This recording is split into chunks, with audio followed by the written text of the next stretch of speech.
आदरणीय दर्शकबिन, तपाईँ अहिले हेर्दै हुनुहुन्छ अनलाइन अल नेपाल टिभी। स्वागत छ यहाँहरूलाई अनलाइन अल नेपाल टिभीमा। दर्शकबिन, आज हामी सेयर बजार सम्बन्धी विशेष कार्यक्रम लिएर उपस्थित भएका छौँ। फेसबुकमा हुनुभएका, जुममा हुनुभएका साथीहरूले पनि मिल्छ भने आफ्नो आफ्नो फेसबुक पेजबाट सेयर गरिदिनु होला, ताकि छुट्नुभएका साथीहरूले पनि वन वे कम्युनिकेसन नै भए पनि होस्। आजको कार्यक्रममा मैले अलिकति कमिटमेन्ट पनि गरेको थिएँ। त्यो के भने हामीले आज र भोलिको कार्यक्रम, आज फ्री र भोलि पेड सेसन चाहिँ ट्रेडरहरू, खास गरी सेयर बजारमा काम गर्नुहुने ट्रेडर साथीहरूको लागि गर्छौँ। अलिकति एनालाइसिस आज चाहिँ तपाईँहरूको कम्पनी एनालाइसिस अन डिमान्ड, तपाईँहरूले डिमान्ड गर्नुभएका फेसबुकका साथीहरूको मैले हप्तैभरिको इनबक्सहरू हेरेर त्यसलाई कम्पाइल गरेको छु। लगभग अब 80-82वटा भन्दा बढी कम्पनीहरू उहाँले दिनुभएको छ, तर टपमा परेका 4-5 जति कम्पनी, 3-4वटा कम्पनीहरूको हामी हेर्छौँ। त्यसपछि आज लाइभमा पनि हामी अन डिमान्ड लिएर हेर्छौँ। त्यो सबै कुरा म एकछिनमा आउने नै छु। मैले कमिटमेन्ट गरेको फेसबुकको थ्रुबाट चाहिँ किन ट्रेडरहरू प्राय फेल हुन्छन्, नेपालमा मात्रै होइन वर्ल्डकै रेकर्ड हेर्दाखेरि पनि ट्रेडरहरूले कमाउने भन्दा गुमाउने बढी टेन्डेन्सी देखिन्छ। किन भन्ने कुरामा धेरै रिसर्चहरू भएका छन्।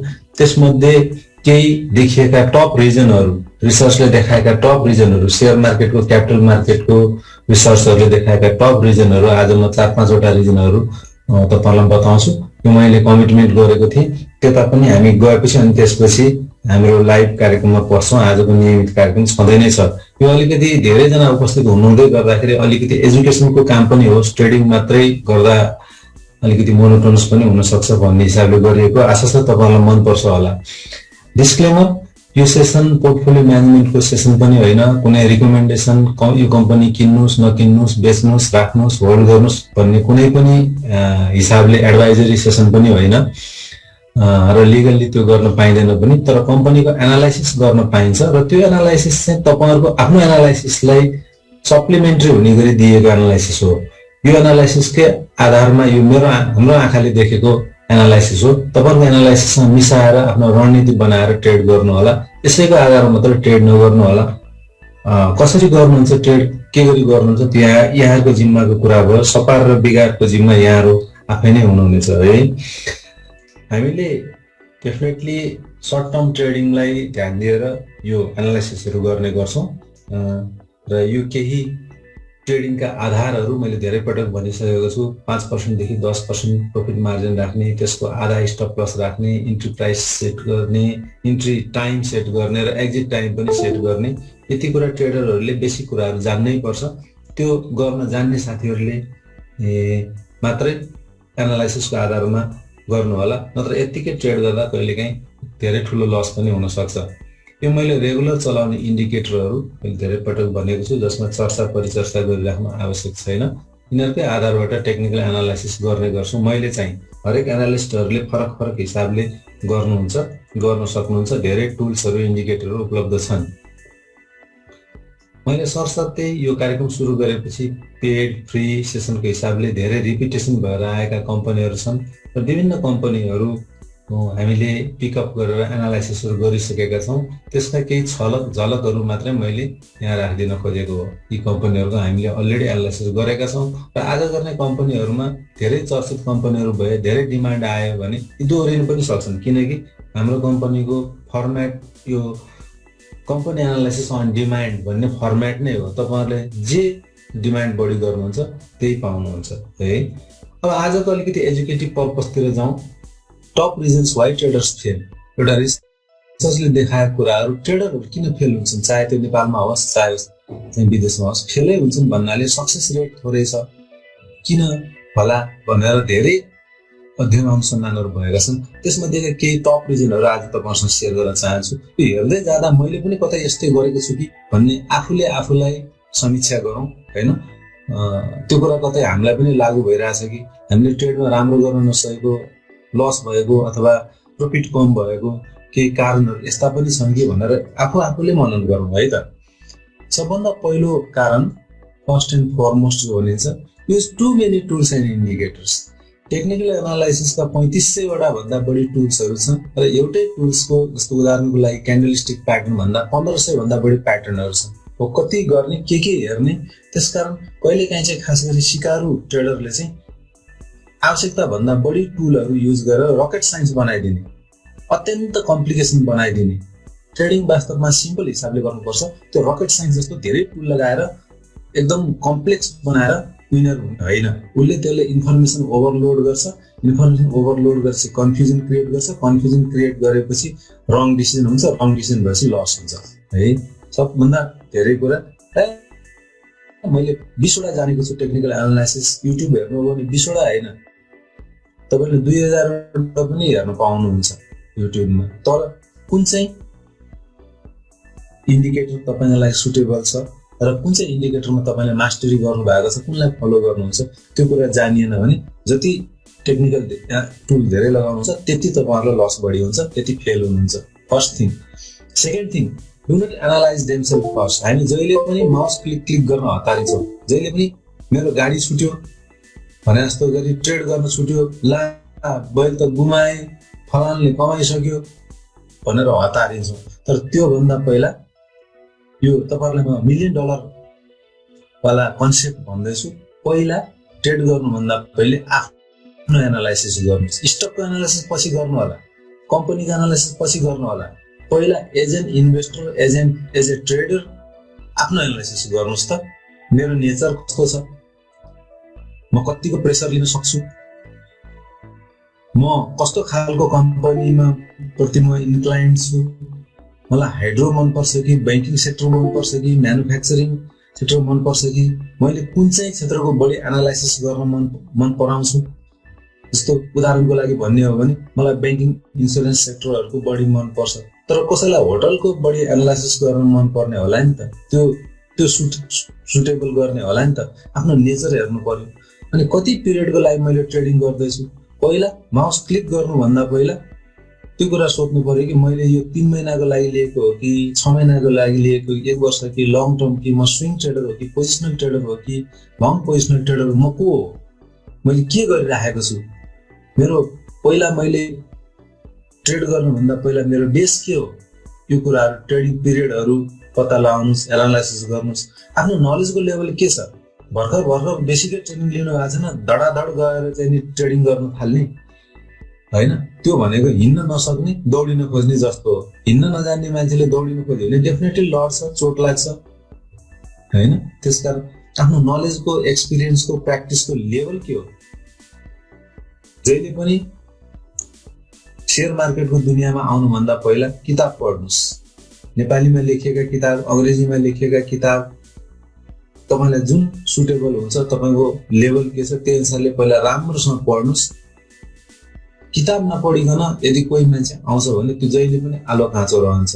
र किताबमा तपाईँलाई कन्सेप्ट ग्राउन्ड क्लियर गरेको हुन्छ र त्यसपछि बल्ल तपाईँले आफ्नो स्ट्राटेजी फर्मुलेसन गर्दै आउनुहुन्छ।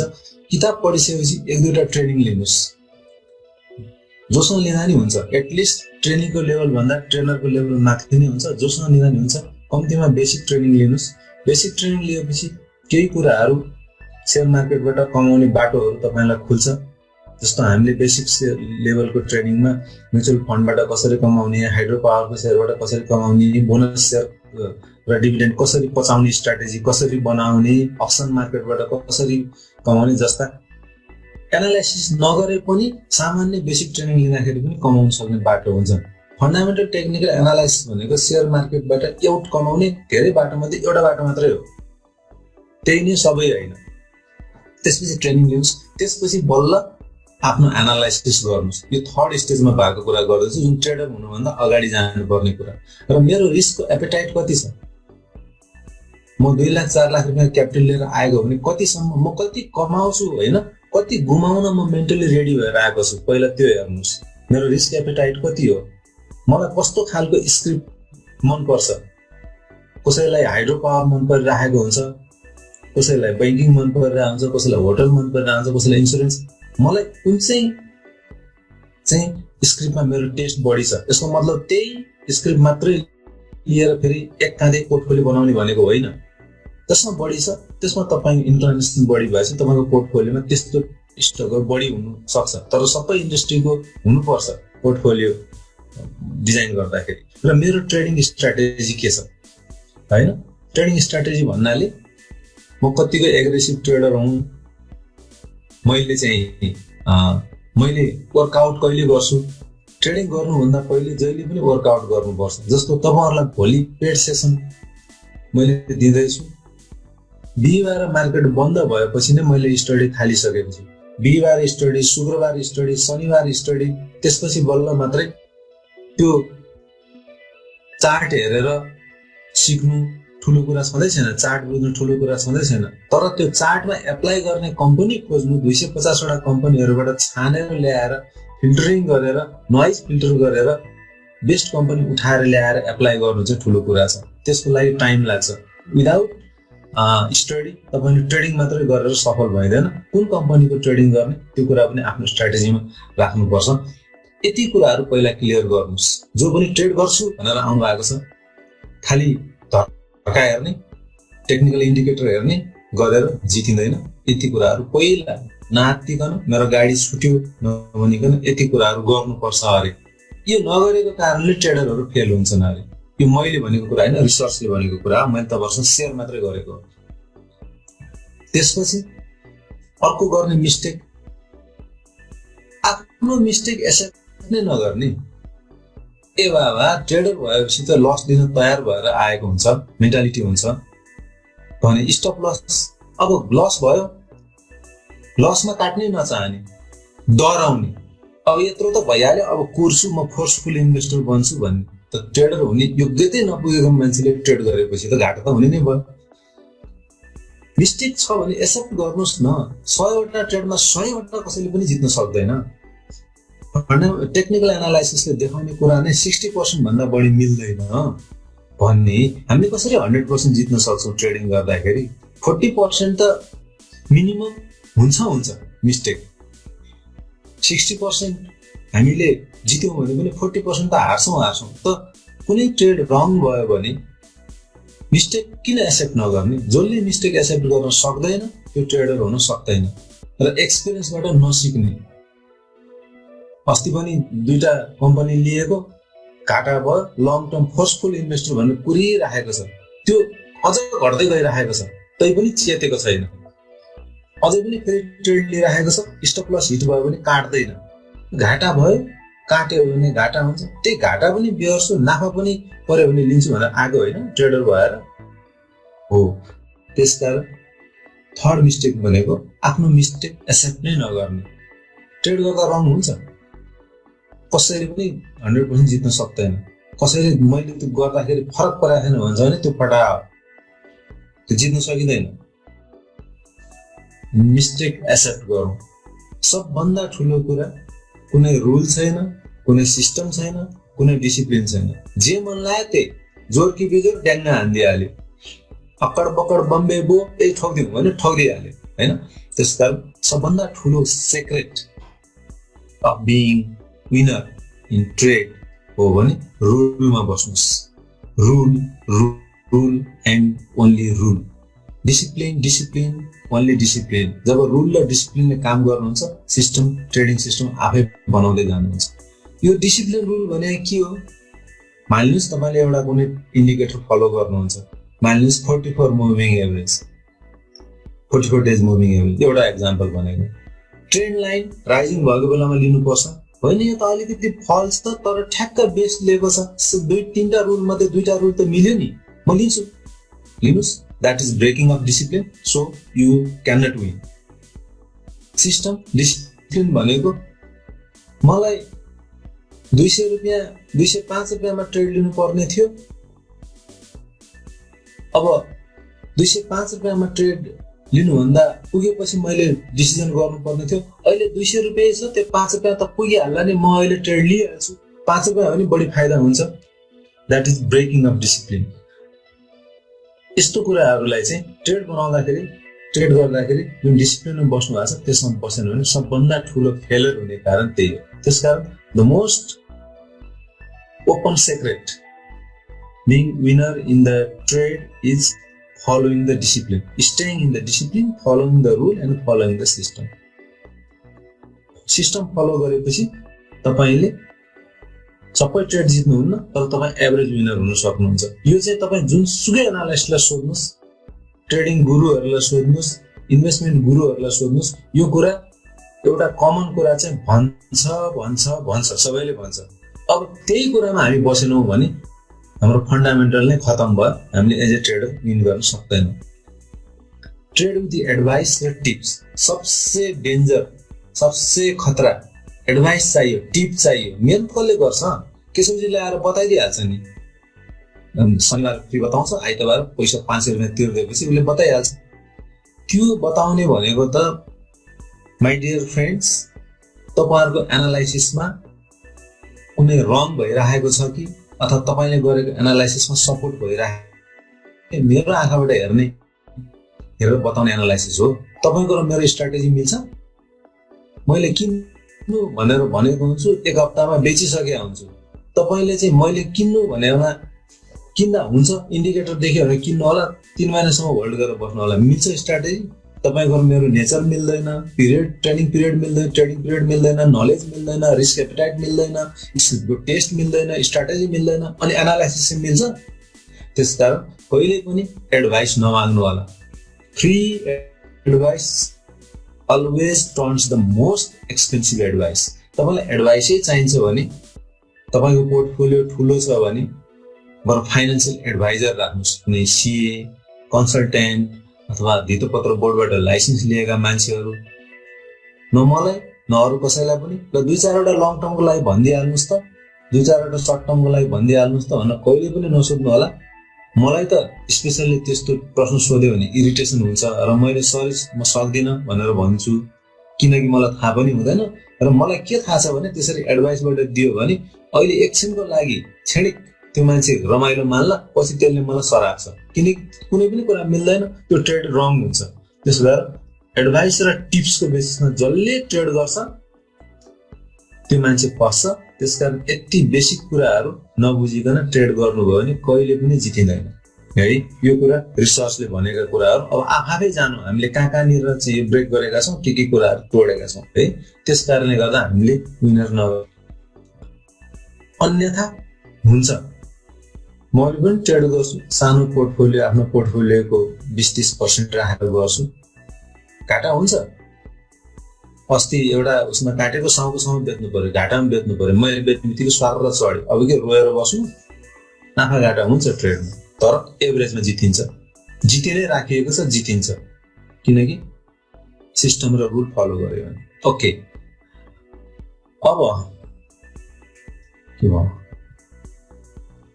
एउटा हाइट भयो जस्तो छ, मैले यसलाई खोलेँ। अब आज कम्पनी एनालाइसिसतिर जाउँ। फेसबुकबाट धेरै साथीहरूले पठाउनु भएको रिक्वेस्ट मध्येबाट 3टा टप कम्पनी चुज गर्दाखेरि अप्पर एउटा परेको छ, फर्स्ट माइक्रो फाइनेन्स एउटा परेको छ र स्ट्यान्डर्ड चार्टर्ड बैंक एउटा परेको छ। लाइभबाट गर्दाखेरि चाहिँ अब तपाईँहरूले च्याट बक्समा लेख्न थाल्नु होला र यहाँ केही महामहिमहरू जस्तो हुनुहुन्छ जसले 50 चोटि लेख्नुहुन्छ। 50 चोटि लेख्यो भने मेरो माथि आउँछ नि भनेर लेख्नुहुन्छ। यसपालि चाहिँ मैले एक्सलमा पिभट गरेर हेर्दाखेरि जसले 50 चोटि लेखेको, किनकि त्यहाँ उसको नाम आउँछ र त्यहाँ 50वटा काउन्ट आउँछ। जसले धेरै लेख्नुभयो र उहाँले कुन लेख्नु भएको थियो त्यसलाई हटाउँछु मैले पहिला आज चाहिँ।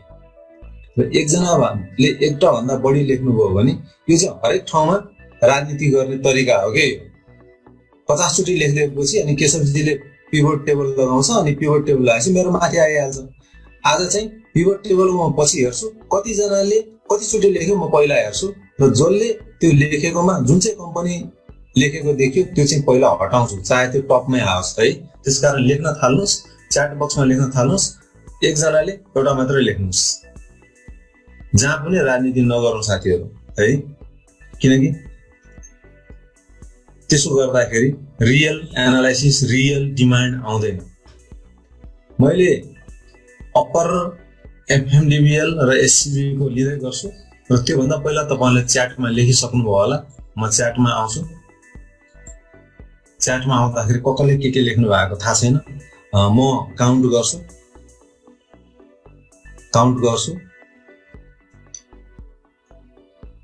काउन्टडाउन सुरु भयो साथीहरू। तपाईँहरूले 2 चोटि नलेख्नु होला, पहिला म कसले कतिचोटि लेख्यो आज हेर्छु र त्यो मान्छेको नाम त्यही देखिन्छ, पछि अफेन्डेड नहुनु होला। मैले गरेको ट्रिट समात्यो भनेर अफेन्डेड नभइदिनु होला, प्लिज, मेरो रिक्वेस्ट हो है। त्यसकारण रियल अन डिमान्ड आउन दिनुस्। ल अब काउन्टडाउन सुरु गरौँ साथीहरू। 5 4 3 2 1 0। ल साथीहरू मैले कपी गरेँ। अब योभन्दा पछाडिको आउँदैन। म एक्सेल फाइलमा जाँदैछु र कम्पाइल गर्दैछु र त्यसपछि फेसबुकबाट आएका फेसबुकको साथीहरूको चाहिँ मैले अहिले लिन सक्दिनँ साथीहरू। तपाईँहरूको चाहिँ अर्को हप्ता, जसरी मैले तपाईँले पहिलो हप्ता लेखेको अहिले लिएको छु, पिकअप गरेको छु 3टा, त्यसै गरी साथीहरूको चाहिँ म पछि लिन्छु। फेसबुकको साथीहरूको चाहिँ अहिले लिन सम्भव हुँदैन। इन्सर्ट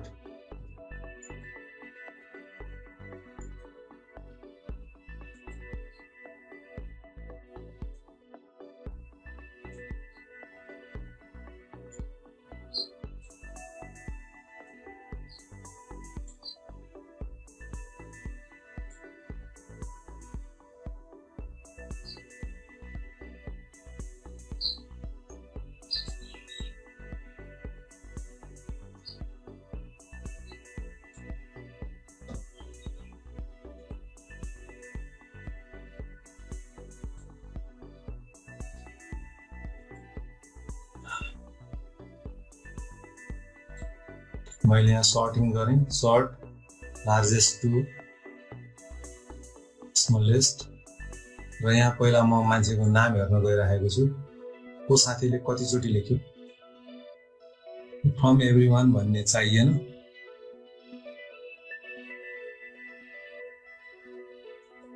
अब यहाँ साथीहरूले 9 चोटि लेख्नु भएको छ। यो गुड मर्निङ भनेकोदेखि पनि आयो होला है। यो उहाँले कसैले 14 चोटि यहाँ च्याटमा लेखिसक्नु भएको छ। कसैले सानीमा भनेर 261 चोटि आइसकेको छ। 261 चोटि आयो होला त।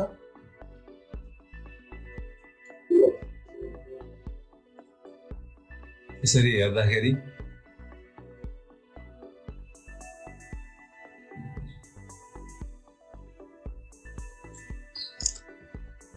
को साथीले कतिचोटि लेख्यो यहाँ हेर्नुहोस्। एलिसाजीले 14 चोटि लेखिसक्नु भएको छ। हुन त यहाँ गुड मर्निङ, नमस्ते, के छ, यो छ भनेको पनि पर्यो होला होइन। सबै कुरा कम्पनी लेख्नु भएको त होइन। रामजीले 27 चोटि च्याटमा लेखिसक्नु भएको छ।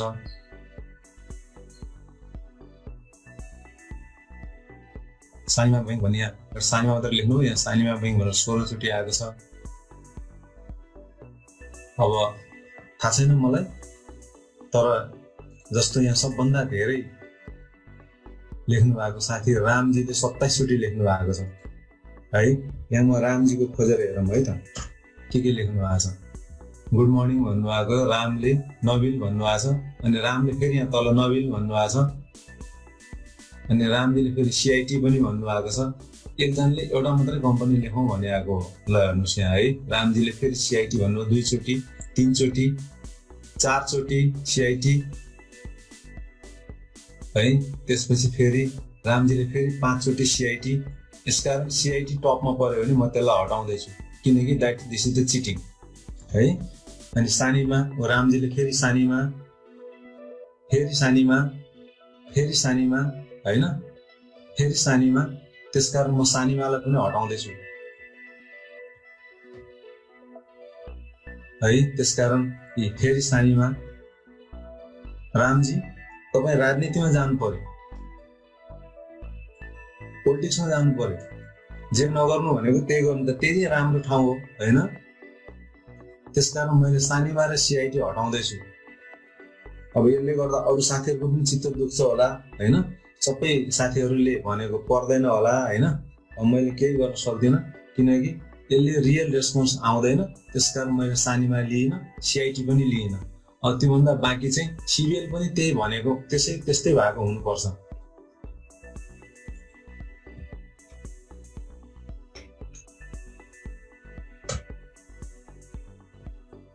अमरजीले फेरि यहाँ चाहिँ सिसिबिएल, यहाँ अमरजीले फेरि अमरजीले सिसिबिएल, फेरि अमरले सिबिएल, फेरि अमरले सिबिएल, फेरि अमरले सिबिएल, फेरि अमरले सिबिएल, म सिबिएल पनि हटाउँदैछु। अमरजी पनि पोलिटिक्सतिर जाम है। त्यसपछि सिसिबिएल, सिसिबिएल कसले भनेको रहेछ, धेरै मान्छेले भनेको रहेछ भने त्यो आउँदैन है। यो जहाँ पनि राजनीति गरेर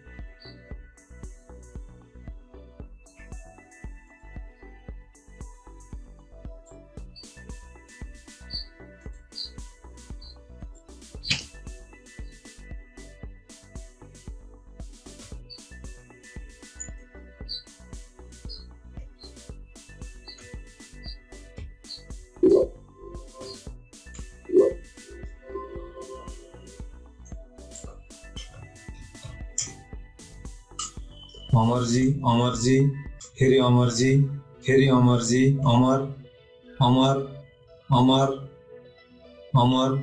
र सिसिबिएल पनि म लिन्न, किनकि एउटै मान्छेको धेरै छ यसमा है।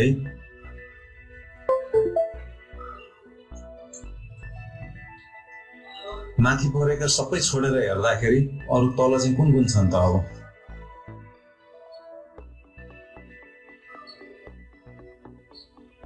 सिआइटी पनि यहाँ धेरैले गर्नु भएको छ, सिआइटी पनि लिएन।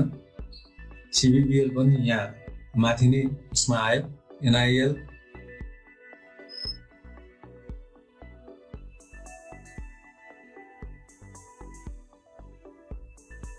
सोल्टी होटल, प्रभु, एसएटिबिएल, जियुबिएल र एलयुबिबिएल।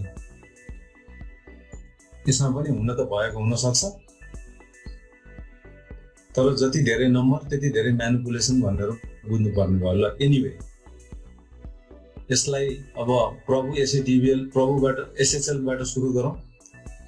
यसलाई लेट्स होप यो चाहिँ यसमा रिजनेबली आएको होला, अनि त्यसपछि पर्यो भने अरू हेरौँला। र मैले सुरु गरेँ साथीहरू यहाँबाट। अब धेरै यसमा टाइम वेस्ट गर्नु पनि राम्रो हुँदैन।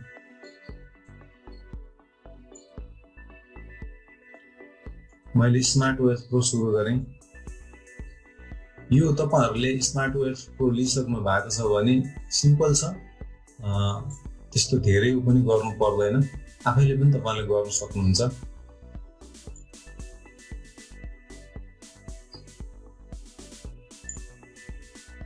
मैले आफूलाई चाहिने लोड चार्ट लेआउटमा रेगुलर टेक्निकल एनालाइसिसमा राखेको छु। र पहिला त्यहाँ आएका फेसबुकबाट आएकाहरूलाई हेरौँ। अप्परको आएको छ। अब धेरै साथीहरूलाई अप्परको चासो छ। अप्परको हामीले हेर्दाखेरि चाहिँ ब्यान्ड न्यारो भएर गइसकेको अवस्था छ र बुलिङ्गर ब्यान्डले घट्न त धेरै घटेको छ, धेरै घटेर पनि एउटा लेभलमा त आइपुगेको छ। तर यो लेभलमा आइपुग्दै गर्दाखेरि चाहिँ यसको फन्डामेन्टलहरू कस्तो छ भन्ने कुराहरू पनि हेर्नुपर्ने हुन्छ। अब बिजुली बल्ने अवस्थामा पुगेको हुनाले यसप्रति अलि एट्र्याक्सनहरू धेरै भएको हो, र जहाँ एट्र्याक्सन धेरै हुन्छ म्यानिपुलेसन पनि त्यही धेरै हुन्छ। तर फन्डामेन्टल म अलिकति यहाँनिर फन्डामेन्टल फाइल पनि खोल्न चाहन्छु।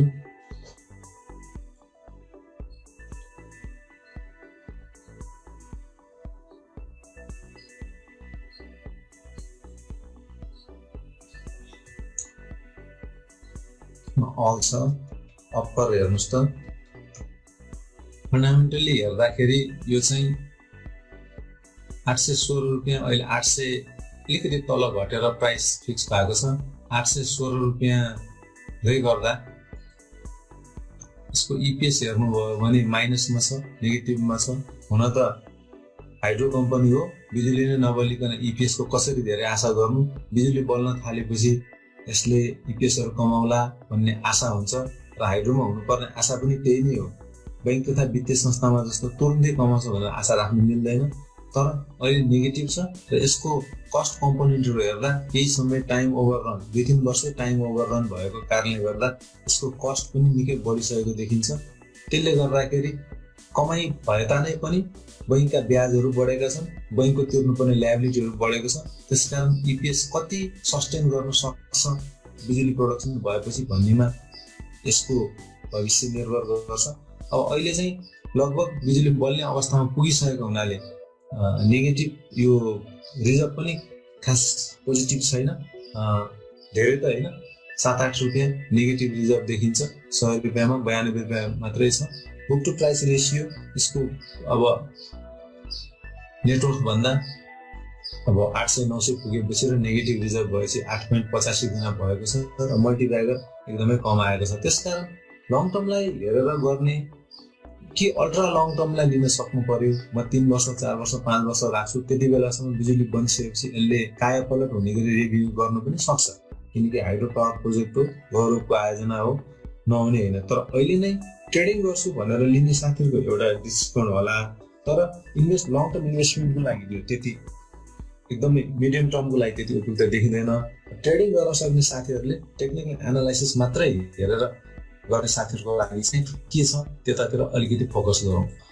अहिले ब्यान्ड एकदम न्यारो भएको छ र मिडल ब्यान्ड भन्दा तल आएको छ। भोलिटालिटीको हिसाबले बुलिङ्गर ब्यान्डलाई हेर्ने हो भने 818 र म्याक्सिमम क्याप दिएको 873, 60 रुपियाँ जतिको रेन्ज देखिन्छ यदि ट्रेडिङ गर्न चाहने साथीहरूको लागि। 60 रुपियाँ भनेको कति हुन आउँछ, तपाईँहरूले कम्तीमा कति समयमा एक्जिट लिने हो, कति समयमा ऱ्यापअप गर्ने हो, र त्यो समयमा तपाईँको पुग्छ कि पुग्दैन। 60 डिभाइडेड बाई 815 रुपियाँमा प्राइस बसेको रहेछ भनेको 7% जति मार्जिन चाहिँ छ, तर ट्रेडिङको लागि मात्रै उपयुक्त छ। लङ टर्मको लागि चाहिँ त्यति उपयुक्त देखिँदैन। ट्रेडिङ भनेको चाहिँ तपाईँहरूले लिनुभयो, सर्टेन मार्जिन क्याप्चर गरेर दिइहाल्नु पर्यो, कसैलाई जिम्मा दिनु पर्यो। अब त्यसपछि उसले आफ्नो रिस्कको हिसाबले लिन्छ भने उसको स्ट्राटेजी अनुसार उसले गर्छ, सस्तोमा पर्छ महँगोमा पर्छ हामीलाई थाहा हुँदैन है, तर सर्टेन रेन्ज चाहिँ दिएको छ। त्यसकारण ट्रेड गर्ने साथीहरूले यसमा गर्न सक्नुहुन्छ। भलै यसको फन्डामेन्टलहरू स्ट्रङ देखिँदैन। मुभिङ एभरेज हेर्नुहोस्, ठ्याक्कै मुभिङ एभरेज राइजिङ छ र आइतबार भोलि ग्रिन क्यान्डल बन्ने अवस्था भयो र 815 भन्दा प्राइस माथि गयो। 815 मिडल ब्यान्ड भन्दा माथि 828 29 को लेभल क्रस गर्यो भने त्यसपछि यसले 50-60 रुपियाँको रेन्ज दिन सक्छ। ट्रेडिङ प्रफिट विचार गर्नु होला। मुभिङ एभरेज पनि आइडियल ठाउँमा छ, तर फर्स्ट क्राइटेरिया मिट भयो, सेकेन्ड क्राइटेरिया मिट भएको छैन। यसमा सपोर्ट लिने, आसपासमा सपोर्ट लिने लेभल हुनुपर्छ, तर ग्रिन क्यान्डल हुनुपर्छ। त्यसकारण रियल ट्रेडिङ गर्न चाहने साथीहरूले आइतबारको मार्केट कुर्नु होला। एग्रेसिभ ट्रेडरहरूले 12-21 मा 815 को लेभल भन्दा माथि गएको हेर्नु होला।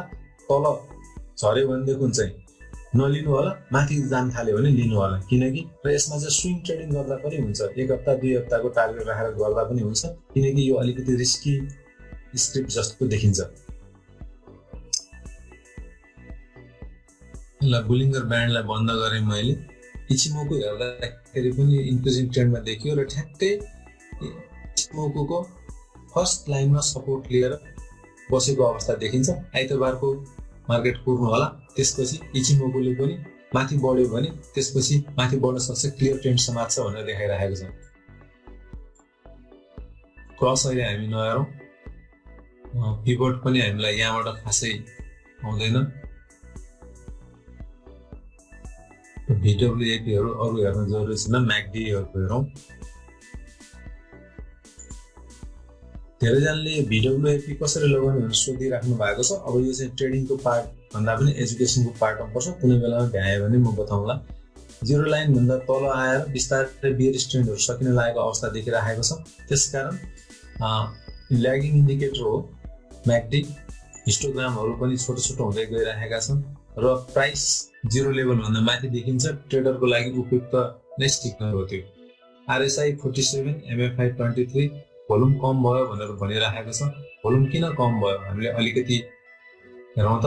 जस्तो 20 डेजको भोल्युमको एभरेज, भोल्युम 20 डेजको कति लिइरहेको छ, कति दिनको भोल्युम छ, 20 डेजको भोल्युम छ। 20 डेजको भोल्युमको एभरेज गर्दाखेरि यहाँ कतिवटा बारहरू यसले लियो। यदि यहाँदेखि बार लिने हो भने कतिवटा काउन्ट भइरहेको छ, 62 बार काउन्ट भइरहेको छ। यसले गर्दाखेरि होइन, 20 वटा बार भनेको यहाँदेखि लिँदाखेरि कतिसम्म आउँछ, 29 बार 30 बार यति मात्रै आयो। यति मात्रै रेन्ज काउन्ट गरिरहेको छ। त्यसले गर्दाखेरि यो पहिलाको तुलनामा जुन धेरै धेरै भोल्युमहरू आइरहेको छ त्यसको हिसाबले भोल्युम कम आयो भनेको यो खासै ठुलो कुरा होइन, किनकि प्राइस घटिरहेको बेलामा मान्छेहरूले बेच्न इच्छा नदेखाएको कारणले पनि भोल्युम कम आएको हुनसक्छ। र भोल्युमको एनालाइसिस गर्ने हो भने हामीले फ्लोर सिटहरूबाट पनि गर्न सक्छौँ। अलिकति डिप डाइभ गर्ने हो भने भोल्युमलाई बन्द गरिदिन्छु, यसले डिस्ट्र्याक्ट गरिरहेको छ। एडिएक्सले ट्रेन्ड चाहिँ स्ट्रङ ट्रेन्डमा छ, इन्क्रिजिङ ट्रेन्ड नै हो र त्यो ट्रेन्ड चाहिँ 25 भन्दा माथि छ, 31.92 देखाइरहेको छ, इन्क्रिजिङ ट्रेन्डमा छ। ट्रेडरहरूले यसमा काम गर्दा हुन्छ भन्ने जस्तो देखायो होइन। त्यसकारण मोरल अफ द स्टोरी सबसे एग्रेसिभ भोलेटिलिटी हेर्ने इन्डिकेटर चाहिँ हाम्रो बोलिङ्गर ब्यान्डले चाहिँ अलिकति क्याप दियो, रेन्ज दियो र ट्रेड गर्न सकिन्छ, तर अलिकति कसियसली ट्रेड गर भनेर भनिराखेको अवस्था देखायो। एफएमडिबिएल हामीले एडजस्टेड हेर्नुपर्छ, एडजस्ट नै हेरिरहेको छौँ। डे क्यान्डल हेर्नुपर्छ, डे क्यान्डलमै छौँ। ओके, एफएमडिबिएल को अवस्था हेर्दाखेरि चाहिँ मुभिङ एभरेज ठ्याक्क गुड ट्रेन्डमा छ, राइजिङ ट्रेन्डमा छ र ट्रेन्डको आसपास नै छ, तर घट्दो अवस्थामा छ। यदि 856-57 भन्दा माथि आइतबार ग्रिन क्यान्डल फर्मेसन हुन थाल्छ, यदि एग्रेसिभ ट्रेडर हुनुहुन्छ भने 11 बजे 12 बजे हेर्दा 857 भन्दा माथि भन्नाले डिसिप्लिनको हिसाबले 1 रुपियाँ 2 रुपियाँ 3 रुपियाँ जति पनि माथि हुन सक्छ है। माथि जान थाल्यो भने तपाईहरुले 44 डेज मुभिङ एभरेजको हिसाबले पनि पोजिसन लिन सक्ने अवस्था देखिन्छ। बुलिङ्गर ब्यान्डले चाहिँ फेरि यति भन्दै गर्दा हेर्नुस् त यो पेन्टेड भएर तल अलिकति तल झरेको अवस्था हो। त्यसका मार्जिन चाहिँ यसमा छैन है, धेरै मार्जिन लिन सक्दैनौ भनेर भनिराखेको छ। कि त यहाँ यस्तै गरी माथि जानु पर्यो, होइन भने क्याप रेन्ज चाहिँ एकदमै थोरै देखिन्छ। 857 मा छ, 870 जतिमा क्याप लगाइदिएको छ बुलिङ्गर ब्यान्डको अप्पर ब्यान्डले। त्यो भनेको चाहिँ 857 रुपियाँ लिएर 13-14-15 रुपियाँमा तपाईको मार्जिन पुग्दैन। अलिकति अब या त अलि 1-2 दिन पुरेर मिडल ब्यान्डको तलतिर आउन दिनु पर्यो, मिडल ब्यान्डको छेउछाउमा आउन दिनु पर्यो, अनि बल्ल मार्जिन दिन्छ, किनभने न्यारो यो ब्यान्ड न्यारो गरिदिसकेको छ। तर होइन अब मलाई यही नै चाहिन्छ भन्ने हिसाबले गर्नुभयो भने मार्जिन चाहिँ अत्यन्त कम छ एकर्डिङ टु बुलिङ्गर ब्यान्ड।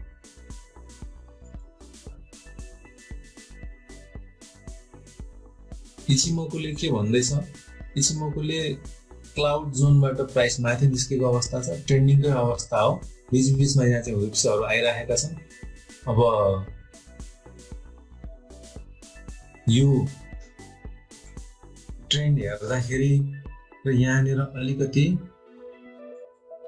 फिबोनासीको रिट्रेसमेन्ट पनि लगाएर हेरिहालौँ कस्तो देखिन्छ। यदि हामीले छोटो ट्रेन्डलाई लिएर यसलाई हेर्ने हो भने पनि 38% को लेभल पुगेको छ। 38% को लेभल कति हो सानो भयो त्यसैले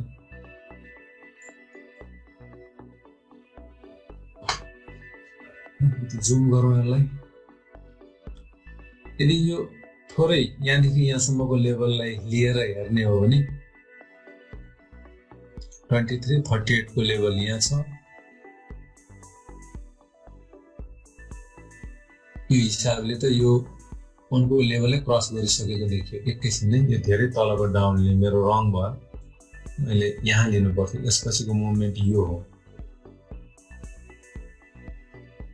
यहाँ लिनु पर्यो, यहाँ लिदिउँ। प्राइस रिजेक्सनलाई समेत लिएर हेर्दाखेरि 38 को लेभल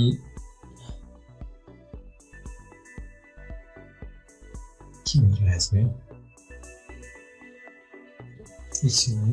मेरो यहाँ कसैले चेन्ज त भएन मेरो फिबोनासीको डेटाहरू।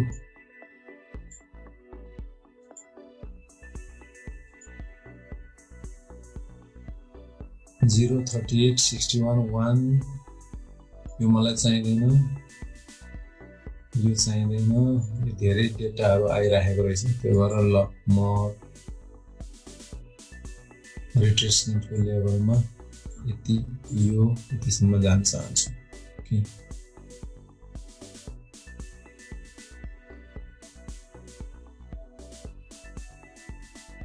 रिट्रेस हुँदाखेरि एकछिन है फिबोनासीले के मिलिरहेको छ भने यहाँ मेरो डेटा के चेन्ज भइरहेको जस्तो देखिरहेको छ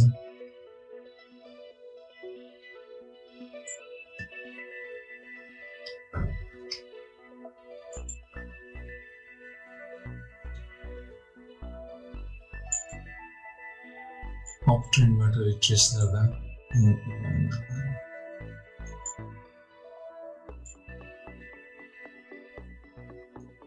अप ट्रेन्डको रिट्रेस हेर्दा 38 लेभल पर्सेन्टको लेभलमा आएर अझ 50% को लेभलमा आएर बसेको छ। यसलाई यदि ट्रेन्ड पक्रिने हो भने 38 को लेभल भनेको 864 को लेभल 864 को लेभल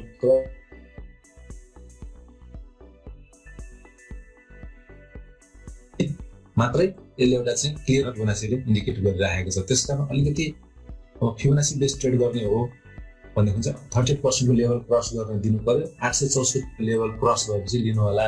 आइतबारको ग्रीन क्यान्डल आउनु पर्यो 44 डेज मुभिङ एभरेजको हिसाबले र फिबोनासीको हिसाबले 864 क्रस गरेको हुनु पर्यो। त्यसपछि एउटा ट्रेन्ड समाज छ, सर्ट टर्म ट्रेन्ड है, एकदम छोटो समयमा मात्र लगाइरहेको छु। फिबोनासी धेरै छोटो समयमा लगाउँदाखेरि कहिले त्यसले मिसलिडिङ पनि दिन्छ, त्यो कुरा पनि हामीले सचेत हुनुपर्छ। तर त्यसको सँगसँगै सबभन्दा ठुलो वार्निङ चाहिँ बोलिङ्गर ब्यान्डले दिइरहेको छ। यसमा रेन्ज त्यति भेट्न सक्ने अवस्था देखिँदैन, क्याप लागिसकेको अवस्था चाहिँ भनेको छ। त्यसकारण अलिकति धेरै एग्रेसिभ ट्रेडरहरूले मात्रै यसमा काम गर्न सक्छ। पैसा पनि धेरै कम होइन, 864 भनेको होइन, ठिकै पैसा हो, महँगै हो, एब्सोल्युट भ्यालुको हिसाबले भनेको। म्याक्डीमा केही समय अगाडि क्रसओभर आएको रहेछ 2 दिन 3 दिन अगाडि, र म्याक्डीले चाहिँ यो लङ टर्ममा बढ्छ भनेर भनिरहेको छ। सर्ट टर्मले बोलिङ्गर ब्यान्डले क्याप लगाइदियो, म्याक्डीले बढ्छ भनिरहेको छ, आरएसआई ट्रेडरको लागि ठिक समय हो भनिरहेको छ, एमएफआईले पनि ब्यालेन्स छ भनिरहेको छ, डिएमआईले पनि इन्क्रिजिङ ट्रेन्ड छ र एउटा राम्रै ट्रेन्डमा छ भनिरहेको छ। त्यसकारण यदि बोलिङ्गर ब्यान्डलाई हामीले भोलेटाइलिटीलाई कम्प्रोमाइज गर्ने हो भने यसमा अरू इन्डिकेटरहरूको हिसाबले ट्रेड लिन सकिने अवस्था देखिन्छ।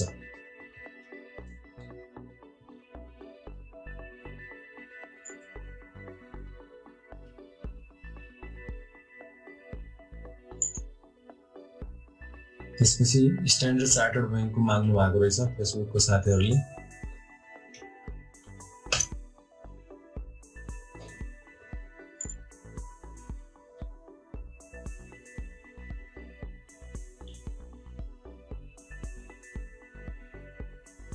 यो डिक्रिजिङ ट्रेन्डमा भएको स्टक हो, हामी सबैलाई थाहा छ।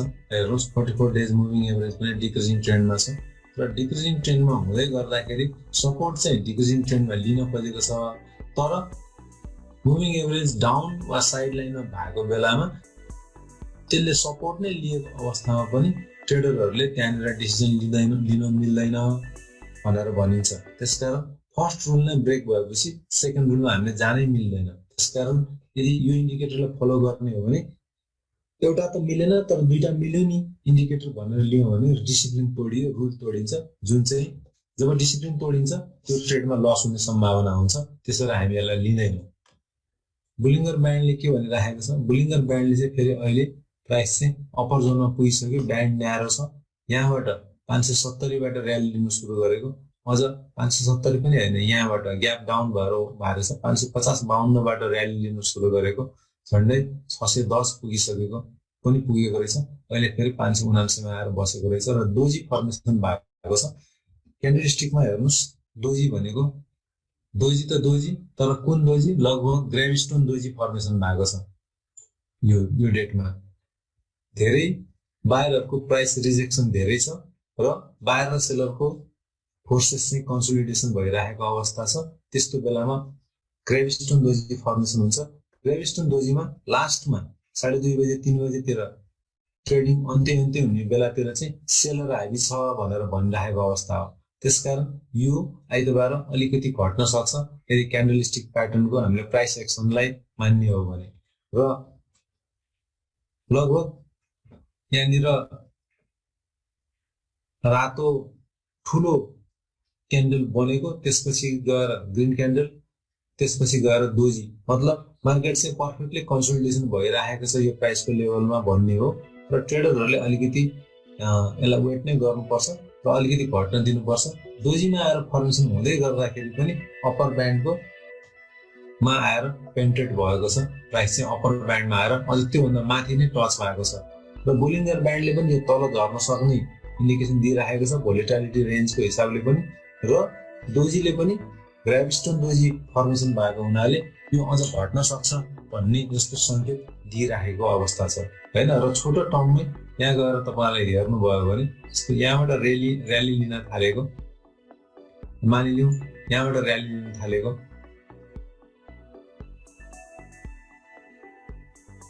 हामीले हेऱ्यौँ भने यो र्यालीसम्म जाँदाखेरि रिट्रेसमेन्टको लेभल ठ्याक्कै 38 मा आएर रिट्रेसमेन्टको लेभल सेट भएको देखिन्छ। त्यो भनेको चाहिँ यो 38 को लेभल क्रस गर्यो भने यो अझ तल झर्छ, 38 को लेभलमा सपोर्ट लिएर यो पनि फेरि माथि जान सक्छ पनि भनिरहेको छ। तर फिबोनाची र बोलिङ्गर ब्यान्डलाई कम्बाइन गरेर हेर्ने हो भने चाहिँ यो अझ घट्छ कि भने जस्तोतिर बढी इन्क्लिनेसन देखिन्छ। त्यसकारण अलि सतर्कै भएर लिनु पर्यो यसमा हैन, ट्रेड लिँदाखेरि यदि ट्रेड लिने हो भने पनि, किनकि धेरै स्कोप देखिँदैन। बोलिङ्गर ब्यान्डलाई मैले बन्द गरेँ। त्यसपछि इचिमोकोमा गएर हेर्दाखेरि इचिमोको चाहिँ केही समय अगाडिसम्म लङ टर्म इन्भेस्टरलाई ठिक थियो। यो 569, 70, 72, 75 को लेभलमा हुँदाखेरि यो इन्भेस्टरको लागि ठिक थियो। अब चाहिँ प्राइस चाहिँ साइड लाइनमा पसेको छ र अब यसलाई ट्रेन्ड समात्ने हो भने अहिलेको लेभल भन्दाखेरि सेकेन्ड रेजिस्टेन्स, फर्स्ट रेजिस्टेन्सलाई तोडेर यसले माथि पसिसकेको छ, क्लाउडमा पसिसकेको छ, बियरिश क्लाउड छ। र अबको लेभल भनेको इचिमोको सेकेन्ड रेजिस्टेन्स लेभल भनेको 628 को 627-28 को रेजिस्टेन्स लेभल दिइरहेको छ। यो रेजिस्टेन्स लेभललाई पार गर्यो भने मात्रै फेरि यो इन्क्रिजिङ ट्रेन्डमा जान सक्छ। साइड लाइनमा भएको बेलामा अलिकति मिडियम टर्मसम्म कारोबार गर्ने मान्छेहरूको लागि पनि सर्ट टर्मले त वेट नै गर्नु पर्यो। अलिकति मिडियम टर्मसम्म अलिकति 5 महिना 6 महिनासम्म वेट गर्न सक्ने हिसाबले ट्रेड लिनेहरूको लागि पनि वेट एन्ड सीकै अवस्था हो भनेर भन्छ। पाराबोलिक सारहरू अब अहिले त इन्क्रिजिङ ट्रेन्डमै देखाइरहेको छ, temporary momentum increasing trend.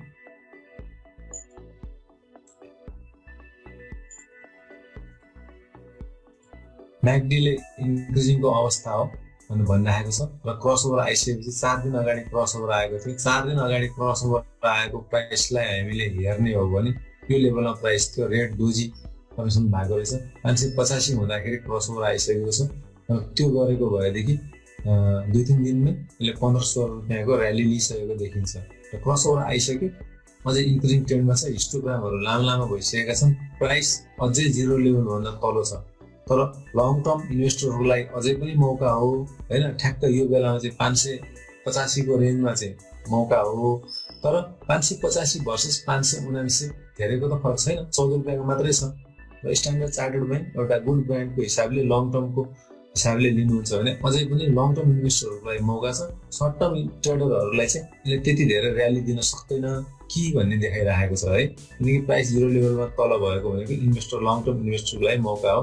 RSI 60 मा पुगिसकेको छ, त्यसले पनि ट्रेडरहरू धेरै नहौसिनु, धेरै माथि जान सक्ने अवस्था छैन भनिरहेको छ आरएसआईले पनि। एमएफआईले पनि 75 पुगिसकेको छ, भोल्युमको पनि राम्रो छ।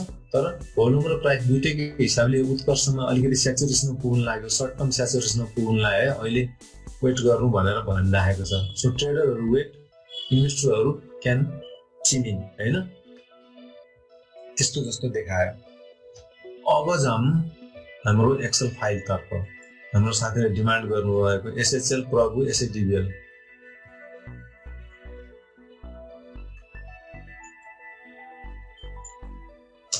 एसएचएल, प्रभु, एसएडिबिएल र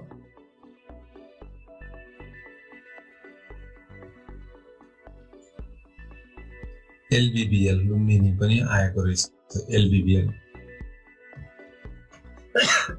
यतिवटा कम्पनीको म हेर्ने कोसिस गर्छु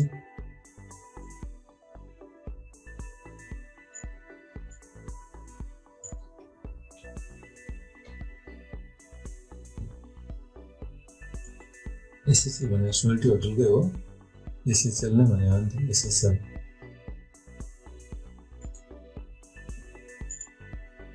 सोल्टी होटलको एडजस्टेड डे 1 क्यान्डल हेर्दाखेरि यो अहिले कोरोनाको कारणले गर्दाखेरि अब बिजनेसहरू त्यति धेरै आउन नसक्ला भन्ने हिसाबले यसको प्राइसहरू घटिरहेको अवस्था हो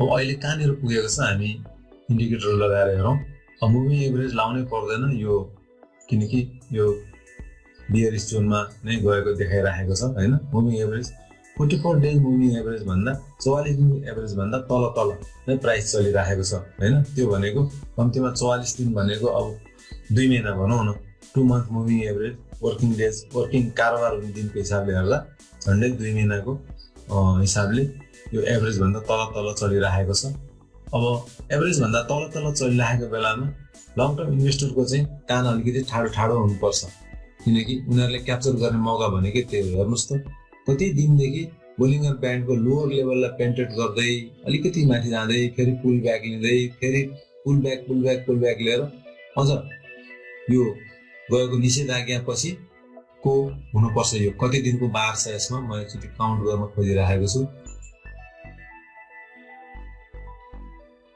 यसमा 43 वटा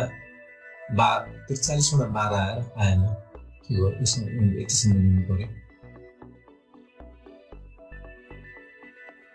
19 वटा बार ठ्याक्कै यो लकडाउन पछाडिको अवस्था हो निषेधाज्ञा पछाडिको अवस्था हो त्यो बेलामा चाहिँ अब निषेधाज्ञा भयो अब कोभिडको प्रकोप झन बढ्छ भन्ने जस्तो हिसाबले मान्छेहरू प्यानिक भएर होटलहरूको स्कोप छैन भन्ने हिसाबले अझ तल गइरहेको तर अहिले चाहिँ के हो त भन्दाखेरि यो यहाँबाट हेर्दाखेरि यहाँदेखिको फल डाउन हेर्नुहुन्छ भने यो डेड क्याट बाउन्स पनि हो डेड क्याट बाउन्स भनेको धेरै लामो भइसकेपछि अलिकति धेरै माथिबाट कुनै चिज तल खस्यो मरेको बिरालो तल खस्यो भने त्यो भुइँमा बज्रेपछि अलिकति 1 फिट जति उफ्रिन्छ अरे त्यसलाई डेड क्याट बाउन्स भनिन्छ र अब यो धेरै तल झरिसकेको अवस्थामा अब यतातिर 1-2 दिन यसमा रमाइलो गरौँ न अलिअलि बढाएर टोपी लाउने काम गरौँ न भनेर केही ग्रुपहरू सक्रिय भएको पनि हुन सक्छ त्यसकारण यसलाई लाइन चार्टमा तपाईले प्लेसमेन्ट गरेर हेर्नुभयो भने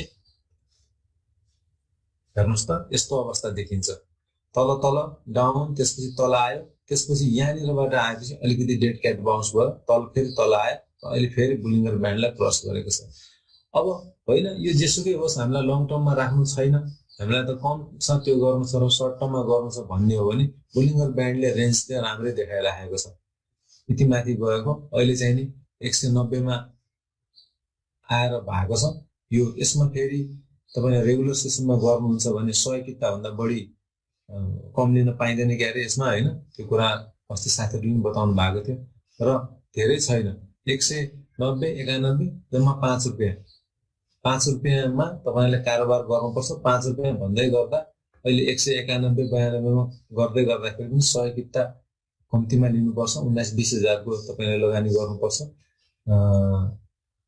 मिनिमम पनि हैन यो 10 रुपैयाँको सोल्टी होटल भनेको 10 रुपैयाँ फेस भ्यालु भएको शेयर हो र 5 रुपैयाँ रेन्ज पुग्छ 5 रुपैयाँमा 196 भने त रेन्ज अलि कम भयो होला जस्तो लाग्छ 2-3% मात्रै छ 2-3% मा ट्रेड गरेर साध्य लाग्दैन हैन त्यसमाथि पनि यो पुल ब्याकहरु लिएर फेरि तल पनि झर्न सक्छ र केही दिन यसमा जसले चाहिँ जुन बेला 182 मा पुगेको थियो त्यो 195 पुगेको 13 रुपैयाँ यहाँ गेन भइसकेको अवस्था देखिन्छ 13 रुपैयाँ गेन हुँदाखेरि अथवा यही लिए जो मान्छेले यहाँ आउँदाखेरि लिए सेकेन्ड चोटी पुल ब्याक आउँदाखेरि यहाँ लिए उनीहरुले 183 मा लिएको अवस्था छ 183 मा 195 12 रुपैयाँ गेन भइसकेको छ 12 रुपैयाँ डिवाइडेड बाइ 183 भनेको 6% 7.5% प्रफिट लिइसकेका छन् यी मान्छेहरुले फेरि प्रफिट बुक गर्न थाल्यो भने यहाँबाट माथि नगइकन तल पनि आउन सक्छ त्यसकारण यो चाहिँ रिस्की अवस्थामा छ अब यो चाहिँ हामीले कतिखेर लिने भने अल टाइम लो जुन भएको छ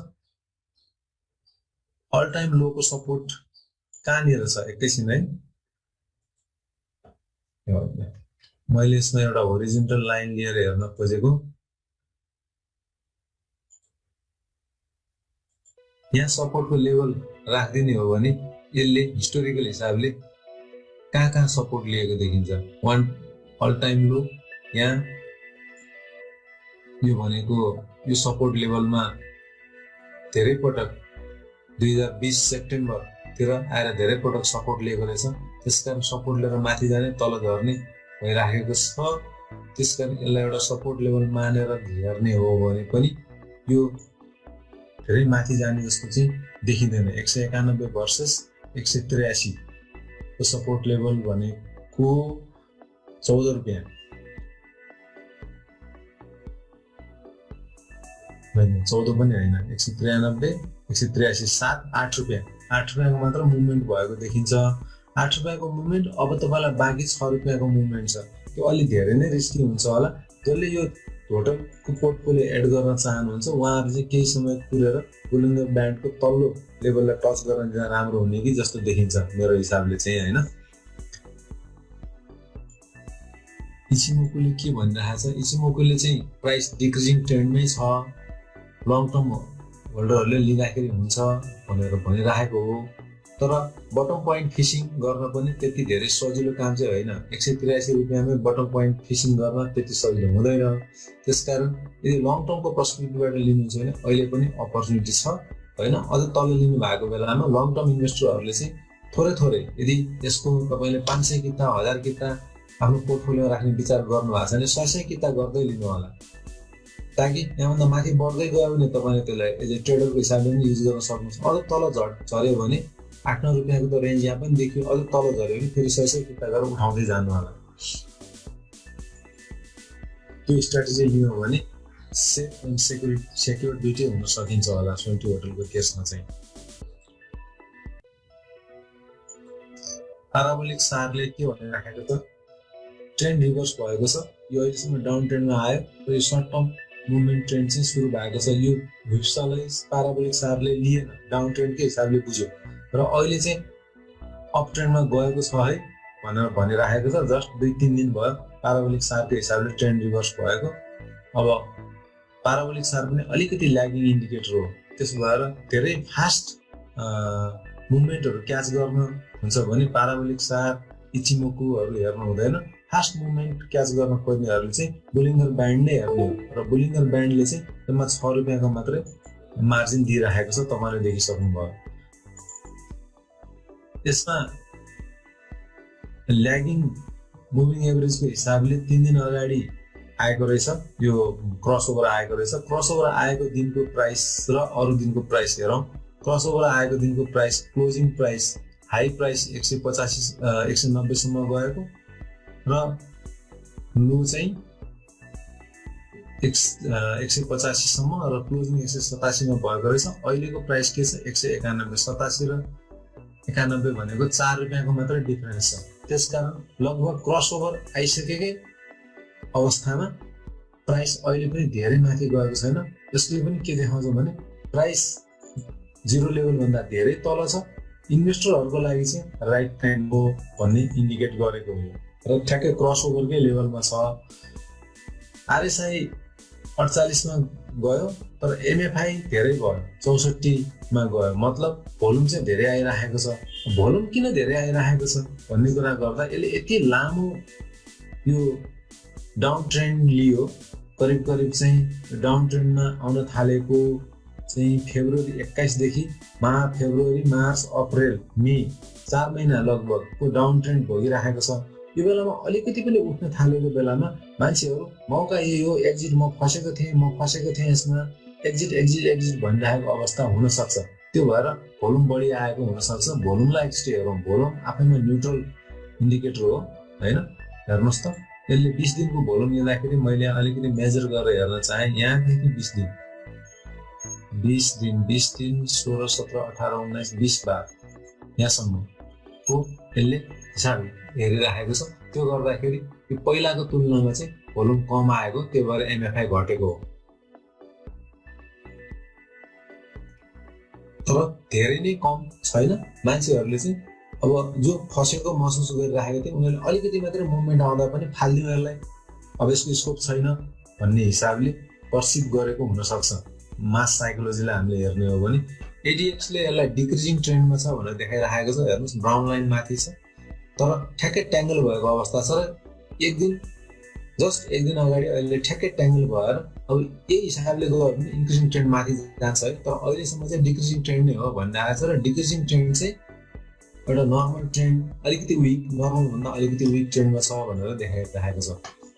त्यसकारण moral of the story long टर्मकोहरूले यसमा आँखा लगाउन सक्नुहुन्छ, सर्ट टर्मको लागि चाहिँ अलिकति कुरेर आँखा लगाउने अथवा धेरै छैन स्टप लस राखेर काम गर्ने, स्टप लस हिट पनि हुन सक्छ यसमा, किनकि मान्छेहरूले प्रफिट बुक गर्ने ट्रेन्ड आयो, जसले 12-13 रुपियाँ प्रफिट लिइसकेका छन् उनीहरूले प्रफिट बुक गर्ने ट्रेन्ड आयो भने स्टप लस पनि हिट हुने सम्भावना पनि उत्तिकै छ।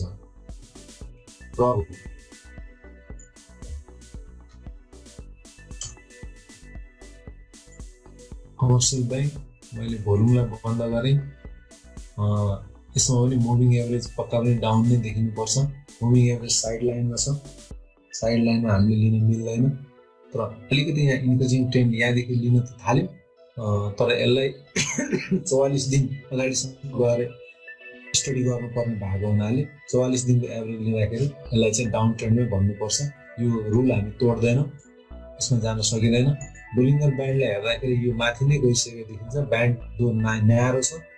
विगत 4 दिनमा यसले यहाँबाट स्टार्ट गरेका 430बाट स्टार्ट गरेका मान्छेहरूले प्रफिट बुक गर्ने सम्भावना हुन्छ।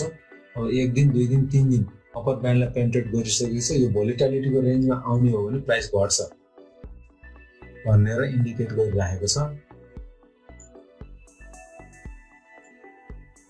इचिमोको हिसाबले हेर्दाखेरि चाहिँ लङ टर्म इचिमोकोले 26 डेज अहेड 26 डेज पछाडिसम्म 52 दिनको चाहिँ स्टडी गर्ने कोसिस गर्छ, जुन भनेको ट्रेडरको लागि लामो समय हो, तर इन्भेस्टरको लागि फेरि प्रपर टाइम हो। त्यसैले इन्भेस्टरको हिसाबले हेर्दाखेरि प्राइस डाउन ट्रेन्डमै छ, बियरिस छ, बियरिस क्लाउडमा प्रवेश गर्न खोजिराखेको छ।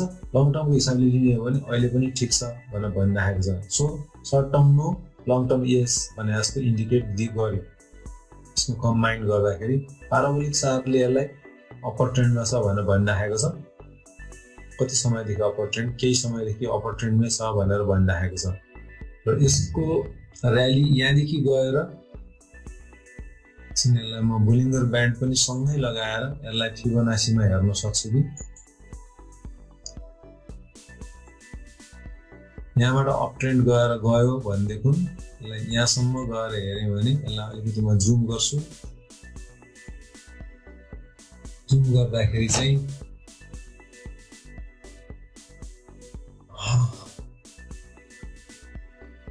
यसको 38 लेभल क्रस गर्ने भनेको यहाँ क्रस गरेको रहेछ, तर त्यसलाई प्राइस रिजेक्सन भएर गयो। 442 को लेभल 38 को लेभल क्रस गर्यो भने यो बियरिश ट्रेन्डमा आउने देखिन्छ, अथवा चाहिँ सर्ट टर्म विक्सको हिसाबले ट्रेन्ड डाउन हुने अवस्था देखिन्छ। तर त्यति नहुन्जेलसम्म चाहिँ यो अप ट्रेन्डमै रहेको मान्नुपर्छ। र बोलिङ्गर ब्यान्डले यहाँनिर क्याप लगाइसक्यो र 38% भन्दै गर्दा ठ्याक्क बोलिङ्गर ब्यान्डको लेभल 442 सम्म आउँदाखेरि कारोबार गर्न हुने, 442 भन्दा तल झऱ्यो भने त्यसपछि बल्ल 23 को लेभलमा जाँदाखेरि ठ्याक्कै बोलिङ्गर ब्यान्डको अप्पर ब्यान्डले टच गर्ने रहेछ। त्यो भनेको 23% को हिसाबले 446, 23 को हिसाबले 442, धेरै त रेन्ज छैन। सर्ट टर्मको लागि चाहिँ गाह्रै छ।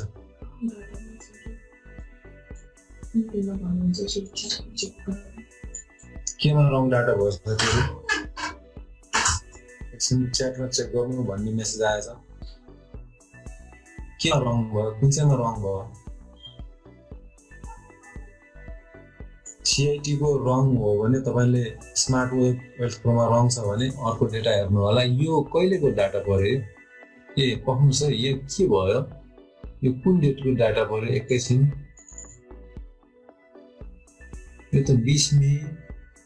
ठिकै छ त यो डाटा त।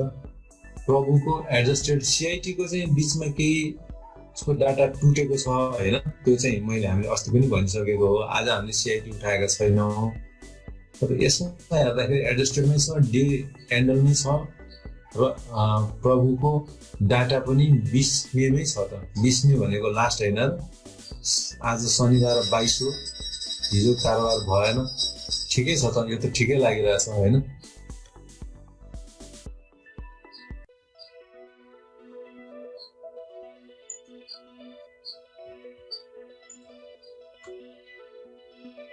बोलिङ्गर ब्यान्डलाई बन्द गरे, म्याकडीलाई हेर्दाखेरि म्याकडीमा क्रसओभर आएर निकै माथि पुगिसकेको जस्तो अवस्था देखिन्छ।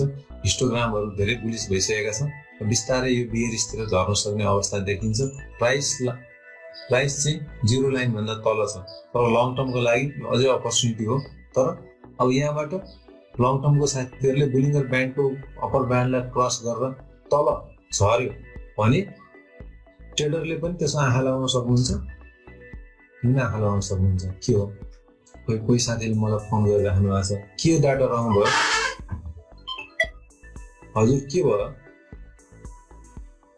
हजुर, के भयो भन्नुहोस् न ल। त्यो अहिले मलाई डिस्टर्ब नगर्नुहोस् न, तपाईँ आफै हेर्न जान्नुहुन्छ, आफै गर्नुहोस् न, अहिले बिचमा नगर्नुहोस् है फोन।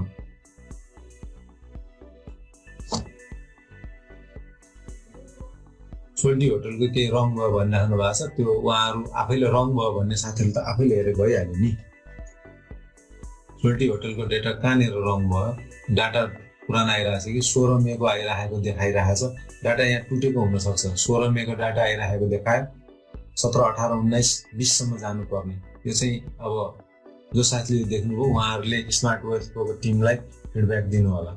कहिलेकाहीँ यो आइडेन्टिफाई गर्नु राम्रो कुरा हो, तर यसले यसैको मात्र भर पर्नु भएन। अरू इन्डिकेटरहरू, अरू कम्पनीको इन्डिकेटरहरू छ भने त्यहाँ गएर पनि हेर्नु होला। अब यो जहाँ डाटा छैन, मैले जुनलाई बेस लिएको छु त्योभन्दा बाहिर जान म चाहिँ सक्दिनँ होइन। साथीहरूले अरू काउन्टर पार्ट पनि लिएर हेर्नु होला, आफ्नो हिसाबले एनालाइसिस गर्नु होला है। Okay,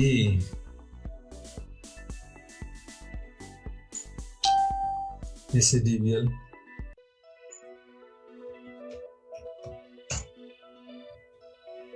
एसएडिबिएलको day candle adjusted data नै पहिला हेरिदिन्छु। यो पनि 20 मेको छ, यसको ठिक छ डेटा। यसको मुभिङ एभरेज हेर्ने हो भने यो राइजिङ ट्रेन्डमै होला, राइजिङ ट्रेन्डमा छ, तर धेरै अगाडि गइसकेको छ। मुभिङ एभरेज भन्दा धेरै माथि गइसकेको छ प्राइस, 44 दिनको मुभिङ एभरेज भन्दा। र बोलिङ्गर ब्यान्डले ब्यान्ड चाहिँ वाइट गरेर गएको छ। यहाँनिर ब्यान्ड न्यारो भएको अवस्था थियो, त्यसपछि पोजिटिभ ब्रेकआउट लिएको अवस्था छ र अहिले चाहिँ ट्रेडिङ गर्ने बेला होइन। तपाईँले यहाँनिर लिनुभएको छ भने 235-36मा लिनुभएको छ भने प्रफिट बुक गर्ने बेला हो र यो सर्ट टर्ममा धेरै माथि जाँदैन भनेर देखाएको हो। इचिमोकुले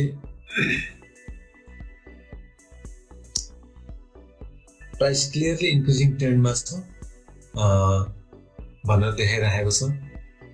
पाराबोलिक सारले पनि पक्कै नै यसलाई इन्क्रिजिङमै देखाउँछ, हाइली इन्क्रिजिङ ट्रेन्डमा देखायो। तर ट्रेडरहरूले चाहिँ अलिकति सर्ट टर्म ट्रेडर, स्विङ ट्रेडरहरूले चाहिँ यसलाई अलिकति तल झर्न दिनु पर्यो र लगभग 245 को रेन्ज जतिमा आएपछि बल्ल यसमा चाहिँ एक्सन लिनु ठिक देखिन्छ। अहिलेको अवस्थामा यो माथि अझै बढेरै पनि जान सक्छ, किनकि नेपालको कन्टेक्स्टमा इन्डिकेटरहरूले चाहिँ धेरै काम गर्दैन। यदि कसैको ग्रुपको आँखा पर्यो, हामी जति भयो नि लिन्छौँ भन्ने हिसाबले आयो भनेदेखि यसको प्राइस बढेको पनि हुनसक्छ। धेरै लामो समयसम्म साइड लाइनमा बसेर बिस्तारै माथि गएको कम्पनी हो। बिस्तारै ब्यालेन्स सिटमा सुधार पनि गरेको छ, इपिएसमा पनि बिस्तारै सुधार गरेको छ। त्यसकारण अहिलेसम्म पनि अन्डर भ्यालु नै मान्न सकिन्छ, तर ट्रेडरको हिसाबले अन्डर भ्यालु ओभर भ्यालु भन्ने कुरा हुँदैन। ट्रेडरको हिसाबले त प्राइस डाउन भएर ग्याप ओपनिङ ग्याप डाउन भएर मौका दियो भने ट्रेडरको लागि राम्रो हो। त्यसकारण अहिले ट्रेडरको लागि त्यति हौसिएर यो प्राइसमा लिनुपर्ने जस्तो देखिँदैन यदि सर्ट टर्म ट्रेडिङ हो भने। यो पनि हामीले हेरिहाल्यौँ। म्याकडीहरूले के भन्छ एकचोटि हामी हेर्छौँ। म्याकडीमा क्रसओभर आएको छ, जुन बेलामा यो सायद 240-45 को रेन्जमा थियो, त्यो बेलामा क्रसओभर आएको हुनुपर्छ। यो बुल क्यान्डल ग्रिन क्यान्डलको बेलामा क्रस ओभर आएको हो। त्यो भनेको लो भनेको 235 देखि 258 सम्मको रेन्जमा कारोबार भएको रहेछ। यो बेलामा क्रस ओभर आएको र त्यसपछि यसले सर्ट टर्म र्याली गरेको छ, प्रफिट बुक गर्ने समग्रमा। आरएसआई हेर्नुहोस् 70 भन्दा माथि 73 पुगेको छ। यो किन्ने एक्सन लिने बेला होइन, बेच्ने बेला हो मौका हेरेर। एमएफआई पनि 80 को रेन्जमा पुग्न लागेको छ। यो पनि भोल्युमहरु चाहिँ आइराखेको छ। यसमा पनि धेरै समयदेखि टाक्सेर बसिरहेको हुनाले अब यो ठिक बेलामा प्राइस चढ्यो। अब हामी यसमा प्रफिट बुक गरौँ भन्ने खालको मास साइकोलोजी आएको हुन सक्छ यसमा। त्यसकारण ट्रेडले पहिला लिइसक्नु भएको छ भने प्रफिट बुक गर्दाखेरि हुन्छ। डिएमआई मा क्लियरली इन्क्रिजिङ ट्रेन्डमा छ र डिएमआई चाहिँ नर्मल इन्क्रिजिङ ट्रेन्डमा छ। 38 एडीएक्स 40 देखाइरहेको छ। एडीएक्स 40 भनेको गुड ट्रेन्ड हो, इन्क्रिजिङ ट्रेन्ड र स्ट्रङ गुड ट्रेन्ड देखाइरहेको छ। एलबीबीएल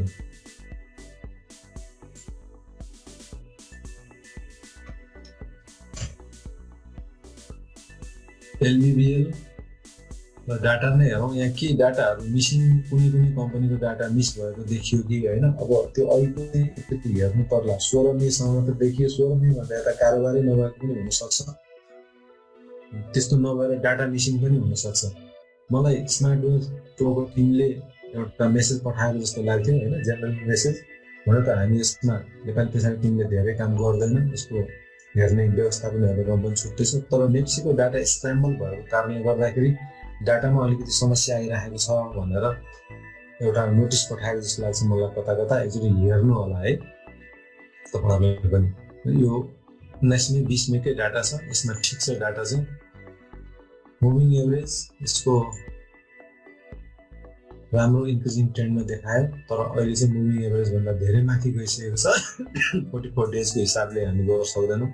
कहिलेकाहीँ चाहिँ यो जरुरी छैन है। तपाईँहरूलाई एउटा कुरा मैले 44 डेज मुभिङ एभरेज एउटा टुल हो, यसमा तपाईँहरू आफूले चाहिँ गएर चेन्ज गर्न सक्नुहुन्छ। धेरै एग्रेसिभ ट्रेडरहरूले यसलाई 44 डेज र 20 डेज गरेर पनि हेर्ने गर्छन्। 20 डेज र 5 डेजको मुभिङ एभरेजको क्रस धेरैले फलो गर्ने इन्डिकेटर हो। यदि 20 डेजकोमा हेर्दाखेरि यसरी चेन्ज हुन्छ, तर यसमा चाहिँ 20 डेजको हिसाबले पनि बढी नागिसकेको छ। मैले चाहिँ यसलाई 44 डेज नै गरेर फलो गर्न चाहेको हुनाले यसलाई 44 डेज नै राखेँ होइन। बोलिङ्गर ब्यान्डले हेर्नुहोस् त, यो पनि धेरै छड्केर माथि पुगिसकेको छ र भोलिटालिटीको रेन्जमा तल आउनुपर्छ भनेर भनिरहेको छ। यदि हामीले प्रफिट बुक गर्न चाहन्छौँ, हामीलाई पैसाको जरुरत छ भने अहिले बेच्ने बेला हो। जसले यहाँबाट किन्नु भएको थियो 1-2 हप्तामा राम्रै प्रफिट गरिसक्नुभयो। अब यो भनेको चाहिँ फाइनान्स कम्पनी, केही फाइनान्स कम्पनीहरू, केही विकास ब्याङ्कहरू, अब ठुला लगानीकर्ताहरूको आँखा ट्याप पर्न थालेको छ। जब कारोबार 4 अरब 5 अरबबाट 12 अरब 10 अरबमा पुग्छ, तब त्यहाँ चाहिँ त्यो सर्वसाधारण लगानीकर्ताले मात्रै लगानी गरेर त्यसरी दोब्बर हुँदैन कारोबार भोल्युम। त्यसमा ठुला लगानीकर्ता, इन्स्टिट्युसनल इन्भेस्टरहरू, ब्याङ्कहरू, ठुला खेलाडीहरू, अब बिमा कम्पनीहरू, जसले लिमिटसम्ममा सेयर किन्न पाउँछन्, पहिला नकिनेर बसिराखेको तर अब चाहिँ बजार प्रवेश गरेको अवस्था हो भनेर बुझ्नुपर्छ है। त्यसरी एकै दिनमा डबल भएको अवस्थामा चाहिँ त्यसकारण ठुला इन्स्टिट्युसनल इन्भेस्टरहरू पसेका छन् र ठुला इन्स्टिट्युसनल इन्भेस्टरहरूले अब अहिले देखिराखेका भनेका चाहिँ नबढेका, धेरै लामो समयसम्म नबढेका फाइनान्स कम्पनीहरू, डेभलपमेन्ट ब्याङ्कहरू जसको प्राइस पनि कम छ र जसमा धेरै किताब पनि किन्न सकिन्छ, त्यस्तोहरूमा आँखा लगाएको कारणले गर्दा यो विगतको 1 हप्तादेखि त्यस्ता खालका कम्पनीहरूमा, साना मिडल क्याप स्मल क्याप कम्पनीहरूमा उछाल आइरहेको छ। त्यो कुरा बुझ्नुपर्छ। लार्ज क्याप कम्पनीहरू, ब्याङ्कहरू, कमर्सियल ब्याङ्कहरू जस्तोमा त्यहाँ टच गर्न अलिक गाह्रो छ। टच गर्दै गर्दा ट्रेडिङ मोटिभले आयो भने, चाहे खेलाडी होस् चाहे जो होस् होइन, ट्रेडिङ मोटिभले आयो भने उसले लार्ज क्याप कम्पनीलाई प्रायः छुँदैन, किनकि एउटा लेभलसम्म उसले आएको बात छैन भनेर किनेर गइराख्नु पर्ने हुन्छ। र कमर्सियल ब्याङ्कहरूमा लिस्टेड कम्पनीहरूको सेयर नै धेरै छ र अलिकति मात्र बढ्ने बित्तिकै अरू सर्वसाधारण लगानीकर्ताहरू त्यसमा हुर्र आउने र सेयरको भोल्युम फ्लो सप्लाई धेरै हुने भएको हुनाले प्राय ट्रेडिङ मोटिभमा आउने ठुला इन्स्टिट्युसनहरूले लार्ज क्याप कम्पनीहरूलाई छुँदैन। अझ स्मल क्याप कम्पनी, अझ अहिले त माइक्रो क्याप कम्पनी भन्ने पनि छ। माइक्रो क्याप कम्पनीहरूलाई बढी हेर्ने र त्यसमा बढी खेल्ने चाहिँ जमर्को गर्छ, जुन ट्रेडिङ मोटिभको हिसाबले ठिक पनि हो। त्यो मोटिभहरू हामीले बुझ्न सक्नु पर्यो र यो यसरी जान्छ, अब यो अहिले माथि गयो, यो अझै माथि जान्छ, यसले त आकाशै भेट्छ भन्ने जस्तो एजम्सन राखेर ट्रेड गरियो भने चाहिँ त्यो हुँदैन। र ट्रेड गर्दाखेरि मैले अहिले जेनरल इन्डिकेटरको मात्रै कुराहरू गरिराखेको छु। तपाईँहरूले चाहिँ स्टप लस राख्न पनि जान्ने हुनुपर्छ। जेनरली यस्तो अवस्था आएको बेलामा स्टप लस कहाँनिर राख्ने हेर्नुहोस् त। तपाईँले यसमा कारोबार मेरो हिसाबले त अहिले गर्नु रिस्की छ, तर गरिहाल्नु भयो भने पहिलाको हिस्टोरिकल हायर हाईलाई प्रॉफिट टार्गेट अनि त्यसको जस्ट बिलो जस्ट पहिलाको योलाई लोलाई स्टप लस राख्न सकिन्छ। वान अफ द टेक्निक हो त्यो। धेरैवटा टेक्निकहरू छन् स्टप लसहरू राख्ने, जसमध्ये एउटा चाहिँ higher high profit target, lower low अथवा चाहिँ अघिल्लो इमिडिएट लोलाई चाहिँ स्टप लस राख्न सकिन्छ। तपाईँले यहाँ हेर्ने हो भने अहिले जस्तो कारोबार गर्नु भने उदाहरणको लागि 300 रुपियाँमा स्टप लस राख्न सक्नुहुन्छ। 300 रुपियाँमा स्टप लस राख्दाखेरि 325 छ, 25 रुपियाँ स्टप लस राख्नु भने 50 रुपियाँको तपाईँले कारोबार प्रॉफिट टार्गेट राख्न सक्नुहुन्छ। र यो डेभलपमेन्ट ब्याङ्कमा 1-2 हप्तामै 50 रुपियाँको मुभमेन्ट आउँछ भन्ने अलिक गाह्रो छ। त्यस कारण अलिक सतर्कै हुनुपर्छ भन्ने जस्तो देख्छु मैले चाहिँ। मेरो आफ्नो भ्यू है, सबैको आफ्नो आफ्नो भ्यू हुन्छ, आफ्नो आफ्नो स्ट्राटेजीले काम गर्ने हो। इचिमोकोले पनि यसलाई एकदम क्लियर इन्क्रिजिङ ट्रेन्डमा गयो भनेर देखाइरहेको छ, जबकि पहिला यसमा उछाल आउनुभन्दा पहिला नै पनि इन्क्रिजिङ ट्रेन्डमै थियो इचिमोको हिसाबले।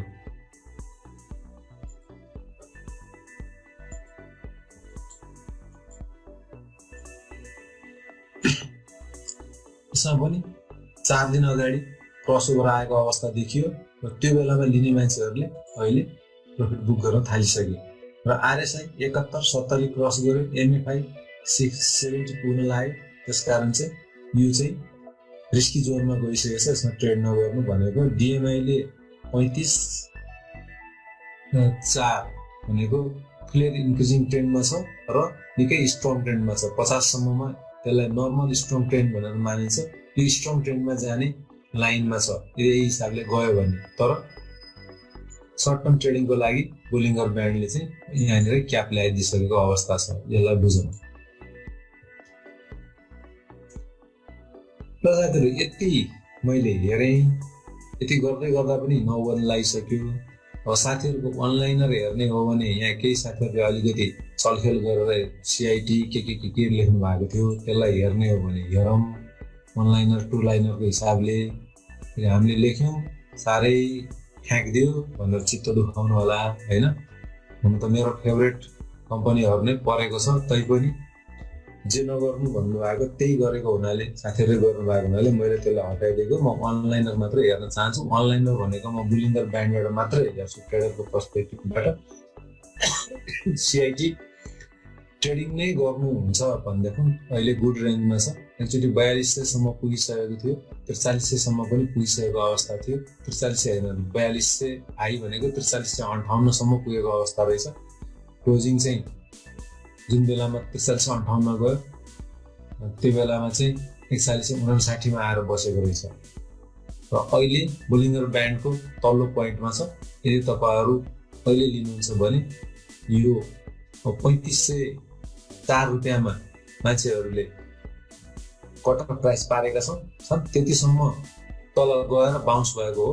अहिले लिँदाखेरि नराम्रो चाहिँ देखिँदैन, लङ टर्मको लागि पनि सर्ट टर्मको लागि पनि प्रपर टाइम हो। 4100 को रेन्जमा आउँदाखेरि त्यो प्रपर टाइम हो भन्ने देखिन्छ। सानीमा टु अनलाइनर भन्नाले मैले जहिले पनि जब ट्रेडमा बस्छु, कन्सोलमा बस्छु, मैले बुलिङ्गर ब्यान्ड मात्रै हेर्छु ट्रेडको लागि चाहिँ। बुलिङ्गर ब्यान्डले मलाई एउटा गाइड गर्यो भने म त्यसपछि तल गएर अरू कुराहरू हेर्छु, थप कुरा गर्नु पर्यो भने। नत्र एक्सन लिने बेलामा जुन बेलामा मिनेटमा प्राइसहरू बढिरहेको हुन्छ, घटिरहेको हुन्छ, त्यो बेलामा चाहिँ मैले फलो गर्ने टेक्निक भनेको चाहिँ म बुलिङ्गर ब्यान्डलाई मात्र फलो गर्छु। त्यसको आधारले डिसिजन लिन नसकिने अवस्था भयो भने मात्रै म फर्दर कन्फर्मेसनको लागि अरू इन्डिकेटरमा जान्छु है। त्यसकारण मैले अनलाइनर भनेको चाहिँ बुलिङ्गर मात्रै हेर्छु। यो पनि सानीमा पनि एक लेभलमा पुगेर स्याचुरेसन भइसकेको छ। अहिले ट्रेडिङ लिने बेला होइन, अलिकति ट्रेड गर्ने अलिकति घट्न दिनुपर्छ। अहिले प्रफिट पनि बुक गर्ने बेला हो। भनेर भन्छ।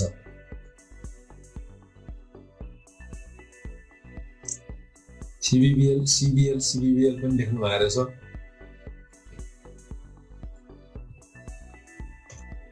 सिबिएल को अनलाइनर नट गुड टाइम ट्रेडिङ को लागि, प्रफिट बुकिङ को चाहिँ गुड टाइम हो हैन। छिमेक लघु वित्तको पनि ठिकै छ, यो अलिकति हाई प्राइस स्थिति परेको हुनाले 1810 वर्ष 1862 रुपियाँ 52 रुपियाँ भनौँ न, 52-55 रुपियाँ डिभाइड बाई 1862 भन्दा रेन्ज पुग्दैन, 2-3% मात्र रेन्ज आउँछ। गर्न नसकिने होइन, ठिक्क मिडल रेन्जमा छ, तर धेरै प्रफिटको आशा गर्न मिलेन यसमा, यसको अनलाइनर चाहिँ। त्यसपछि सिबिबिएल भइहाल्यो, एसएचएल हामीले गरिहाल्यौँ। एसएचएलमा के रङ भएको रहेछ, सोल्टी होटलको डाटा राम्रो आएन भन्नुभएको थियो। एसएचएल को चाहिँ यहाँ हेर्दाखेरि डेटा चाहिँ 16 मेमाको मात्रै डेटा छ, त्यो रङ पनि हुनसक्छ। एकचोटि फ्लोर सिटमा गएर हेर्नु होला है, एकचोटि अरू कुनै कम्पनीको इन्डिकेटरमा गएर हेर्न सक्यो अथवा फ्लोर सिटमा गएर पनि हेर्नु होला। त्यो हो भने चाहिँ यो स्मार्ट वेल्थ प्रोले देखाएको यो इन्डिकेसनलाई नलिनु होला है, त्यहाँनिर डेटा चाहिँ छुटेको छ कि भने जस्तो पनि देखियो। हुन पनि सक्छ, कारोबार नभए हुनसक्छ, तर सोल्टी होटलको कारोबार नभएको त नहुनु पर्ने हो, जहाँसम्म मलाई लाग्छ डेटा स्किप भएको हो कि डेटा केही स्थान भएको कि जस्तो देखिन्छ। अब अरू तल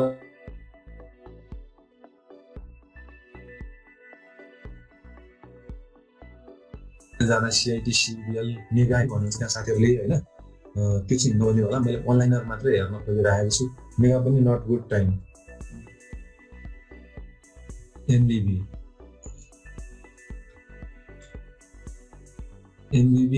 पनि राइट टाइम होइन। लङ टर्मको लागि यसले म्याक्डीले सायद लङ टर्मको लागि राम्रो देखाइरहेको छ। हेर्नुहोस् त यहाँ बेयरिश क्रस भएर क्रसओभर आइरहेको छ। मैले लङ टर्मको लागि अलिकति डिसिजन गर्न सक्ने देख्छु। अब जिरो लाइन भन्दा प्राइस माथि छ, तर ट्रेडिङकै लागि चाहिँ एकदम स्विङ ट्रेडिङको लागि नो भनिरहेको छ। त्यसपछि अलिकति लङ टर्म ट्रेडिङको लागि हो भने फेरि मेबी भनिरहेको छ आरएसआई र एमएफआईले र डिएमआईले चाहिँ। तर सर्ट टर्ममै स्विङ ट्रेडिङ गर्न सकिँदैन, यसमा अलिकति ब्रेकआउट आउन दिनु पर्यो र 4 महिना 6 महिनाको लागि हो भने यस। त्यसपछि 6 महिनाभन्दा माथि लङ टर्मको लागि यहाँ पनि ठ्याक्कै जिरो लाइन टच गरिसक्यो र म्याक्डीमा क्रसओभर आउनेवाला छ। आइतबार अलिकति प्राइस बढ्यो भने लङ टर्मको लागि क्रसओभर आउँछ, म्याक्डीको क्रसओभर आउँछ। भन्दै गर्दा मैले क्रसओभर मुभिङ एभरेजको क्रसओभरमा चाहिँ के देखाइरहेको छ एकैछिन पनि हेर्थेँ। मुभिङ एभरेजको क्रसओभरमा चाहिँ अहिले बेयरिश क्रसओभर देखिन लाग्यो सर्ट टर्मको लागि चाहिँ। त्यसकारण सर्ट टर्मले कारोबारीहरूले 1 हप्ता 2 हप्तामा ऱ्यापअप गर्छु भन्ने स्विङ ट्रेडरहरूले यसमा जानु भएन। एचआइडिसिएल भन्नुभएको रहेछ।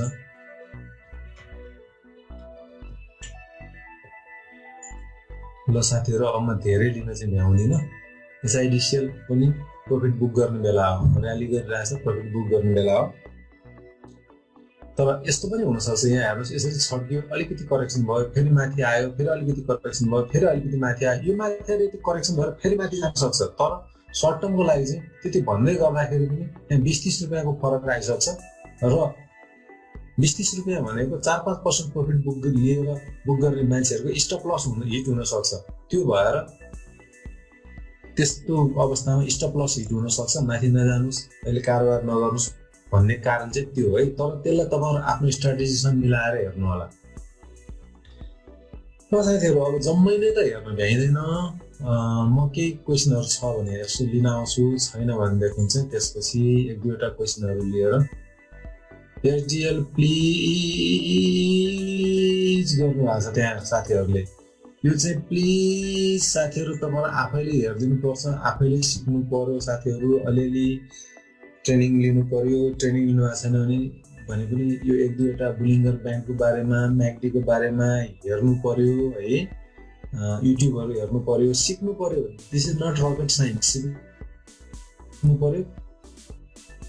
अनि सिक्दै एनालाइसिस गर्दै सिक्दै एनालाइसिस गरेपछि आनन्द जतिवटा चाहिन्छ त्यतिवटा तपाईँले हेर्न सक्नुहुन्छ नि। मलाई त्यत्रो प्लिज भन्न पर्दैन है। एचडिएलको हेर्दाखेरि चाहिँ अब यसरी हेऱ्यो भने म दिनभरि यहाँ बस्नुपर्छ क्या, कुरा त्यो हो होइन। एचडिएलको आइतबार अहिले चाहिँ मार्केट चाहिँ साइड लाइनमा हो, तर ब्यान्ड एकदम राम्रो वाइड भएको रहेछ। आइतबार बुलिस यो 4508 को प्लानभन्दा माथि गयो भने तपाईँले ट्रेड लिँदा हुन्छ, तर धेरै स्विङ ट्रेड नलिनु होला। यो डाउनफल छ, यदि यसको हिसाबले हेर्दाखेरि चाहिँ यहाँ आज पनि खस्यो भने 3 ब्ल्याक क्रोज भन्ने प्याटर्न आउन लागेको देखिन्छ होइन, अथवा 3 ब्ल्याक सोल्डर्स भन्ने प्याटर्न आउन लागेको देखिन्छ। अनि यहाँनिर दोजी आएर पनि त्यसपछि इन्गल्फिङ यो इन्गल्फिङ रेड क्यान्डल बन्यो, लगभग इन्गल्फिङ। त्यस कारणले यसमा रिस्क चाहिँ रहेको देखिन्छ। धेरै छोटो समयमा प्रफिट बुक गर्न सक्नुहुन्न होला, र अलिकति लामो समयको लागि तपाईँले ट्रेड गर्ने, 6 महिनाभन्दा बढीको लागि ट्रेड गर्ने, अब 6 महिनामा त यसको फेरि घुम्दै घुम्दै डिभिडेन्ड पनि खाने बेला आउला। अलिकति लामो समयलाई गर्ने हो भने मिडल ब्यान्ड ट्रेडरको लागि आइतबारको प्राइस माथि गएपछि तपाईँले ट्रेड लिन सक्नुहुन्छ। अब होइन यतातिर हुनुहुन्छ भनेदेखि प्रफिट बुक गर्नुहोस्, अहिले अलिकति तल आउन दिनुहोस्, तल आयो भने लिनुहोस्, नत्र फेरि मलाई एचडिएल नै चाहिन्छ, मलाई यही कम्पनी चाहिन्छ भन्ने साथीहरू पनि त्यो रङ ट्रेडिङ स्ट्राटेजी हो। तपाईँलाई पैसा बनाउनु परेको होइन ट्रेडबाट, एचडिएल नै अथवा पर्टिकुलर कम्पनी नै यही किन चाहिन्छ भनेर भन्नुभयो भने किन चाहिन्छ? तपाईँको गर्लफ्रेन्ड त होइन होला नि, अथवा श्रीमती त होइन होला नि, त्यहाँ टाँसेर त्यही स्टकसँग टाँसेर। तपाईँलाई जहाँ पनि पैसा बनाउनु छ भने हेर्नुहोस्, ट्रेन्ड खोज्नुहोस्, आफूलाई सुट हुने ट्रेन्ड हेर्नुहोस् र त्यसमा चाहिँ पैसा बनाउनुहोस्। कहिलेकाहीँ के हुन्छ भने म त यो कम्पनी साह्रै माया लाग्छ हो, त्यो भने चाहिँ त्यो कम्पनी भएन, स्टक भएन, गर्लफ्रेन्ड बोयफ्रेन्ड भयो। त्यो चाहिँ त्यसरी लिनुभयो भने इमोसन हाबी भयो तपाईँको ट्रेडमा, र जहाँ ट्रेडमा इमोसन हाबी हुन्छ त्यसले डुबाउन सक्ने सम्भावना हुन्छ। त्यो कुरा पनि विचार गर्नु होला। ल साथीहरू, अब अरू मैले धेरै लिन नसक्ने भए मलाई क्षमा गर्नु होला, किनकि 9 पनि बजिसक्यो। मैले धेरै साथीहरूको यहाँ क्वेसनहरू होला, कहिलेकाहीँ ब्रिलियन्ट क्वेसनहरू आइरहेको हुन्छ, मैले त्यसलाई मिस गरिरहेको हुन्छु। त्यो भएर मैले चाहिँ यसलाई कपी चाहिँ गर्छु है, कपी गरेर एउटा नयाँ फाइलमा मैले कपी गर्छु। त्यसपछि मेरो अलिकति प्रेजेन्टेसनहरू बाँकी छ, मलाई त्यहाँ जान दिनु होला। मैले भन्नको लागि कपी गरेँ र म मेरो प्रेजेन्टेसनमा जाँदा मैले ट्रेनिङ एनाउन्समेन्टहरू पनि गर्न बाँकी छ। मेरो ट्रेनिङको एनाउन्समेन्टहरू सकेपछि म फेसबुकको साथीहरूलाई बिदाई गर्नुतिर जान्छु। हाम्रो भोलिको सन्डेको पेड सेसन यो चाहिँ तपाईँहरूको आज डिमान्ड अनुसार गरियो। भोलि चाहिँ हामीले देखेका गत हप्तासम्मको मार्केटको चाललाई हेरेर अब आउने हप्तामा कुन कुन कम्पनीहरू पिक गर्न सकिन्छ होला, तपाईँहरूको एनालाइसिसलाई सपोर्ट गर्ने एनालाइसिस दिन्छौँ। यो हाम्रै एनालाइसिसको भरमा ट्रेडिङ गर्नुहोस् भनेको होइन। तपाईँहरू यहाँ सबै एनालाइसिस गर्ने मान्छे आउनु भएको छ, कारोबारी मान्छेहरू आउनु भएको छ, तपाईँहरूको एनालाइसिसलाई सपोर्ट गर्ने गरी दिन्छौँ। कि त्यहाँ लेखिएको छ, क्युआर कोड त्यहाँ दिएको छ। जसले भोलिको सेसनमा आउन चाहनुहुन्छ, धेरै साथीहरूले त्यहाँ रेजिस्ट्रेसन गरिसक्नु भएको छ। यो क्युआर कोडबाट पेमेन्ट गर्नु होला, र क्युआर कोडबाट पेमेन्ट गर्दाखेरि चाहिँ तपाईँहरूले आफ्नो मोबाइल नम्बर र चाहिँ लेख्न नबिर्सिनु होला, इमेल चाहिँ लेख्न नबिर्सिनु होला। कसैले इसेवामा पठाउँछु, बैङ्कमा पठाउँछु भनिराख्नु भएको हुन्छ। उहाँहरूले चाहिँ पठाइसक्नु भएपछि कसको पैसा आयो मलाई थाहा हुँदैन। त्यो स्क्रिनसट मलाई चाहिँ mikeshaw@gmail.com मा पठाइदिनु होला। जसले ई सेवा क्युआर कोड भन्दा बाहेक पठाउने साथीहरूले यसमा स्क्रिनसट पठाइदिनु होला। जसले क्युआर कोडबाट पठाउँदै हुनुहुन्छ उहाँहरूले चाहिँ क्युआर कोडमा प्राइस लेखेपछि रिमार्क भन्ने एउटा ठाउँ आउँछ, त्यहाँ आफ्नो मोबाइल नम्बर र इमेल लेखिदिनु भयो भने मैले लिङ्क पठाउन सक्छु। त्यत्तिकै त्यो मोबाइलबाटै पठाएको भनेर नपठाउनु होला। त्यो 985*** आउँछ, त्यो कति नम्बर हो मैले बुझ्दिनँ, पत्ता लगाउन नसक्ने हुनाले लिङ्क पठाउन गाह्रो हुन्छ। यो मैले एउटा भोलिको सेसनको कुरा गरेँ।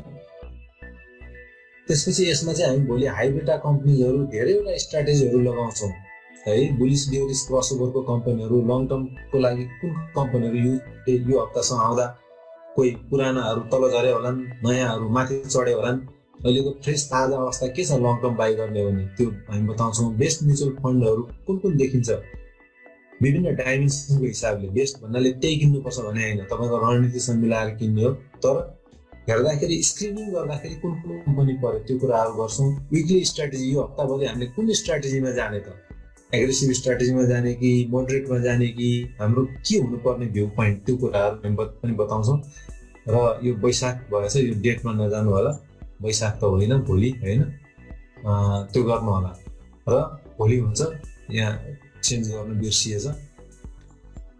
र हामी 11 बजीदेखि 11:30 बजीसम्म टिएमएसमा पनि आउँछौँ। तर के को लागि आउँछौँ, तपाईँहरूलाई यो किन्नुहोस् त्यो किन्नुहोस् भन्नको लागि होइन, हामीले भोलि बिहानभरि गर्ने एनालाइसिसहरूको मार्केटले इनिसियल रेस्पोन्स कस्तो देखायो, प्रायः 70-80% मिलिरहेको हुन्छ।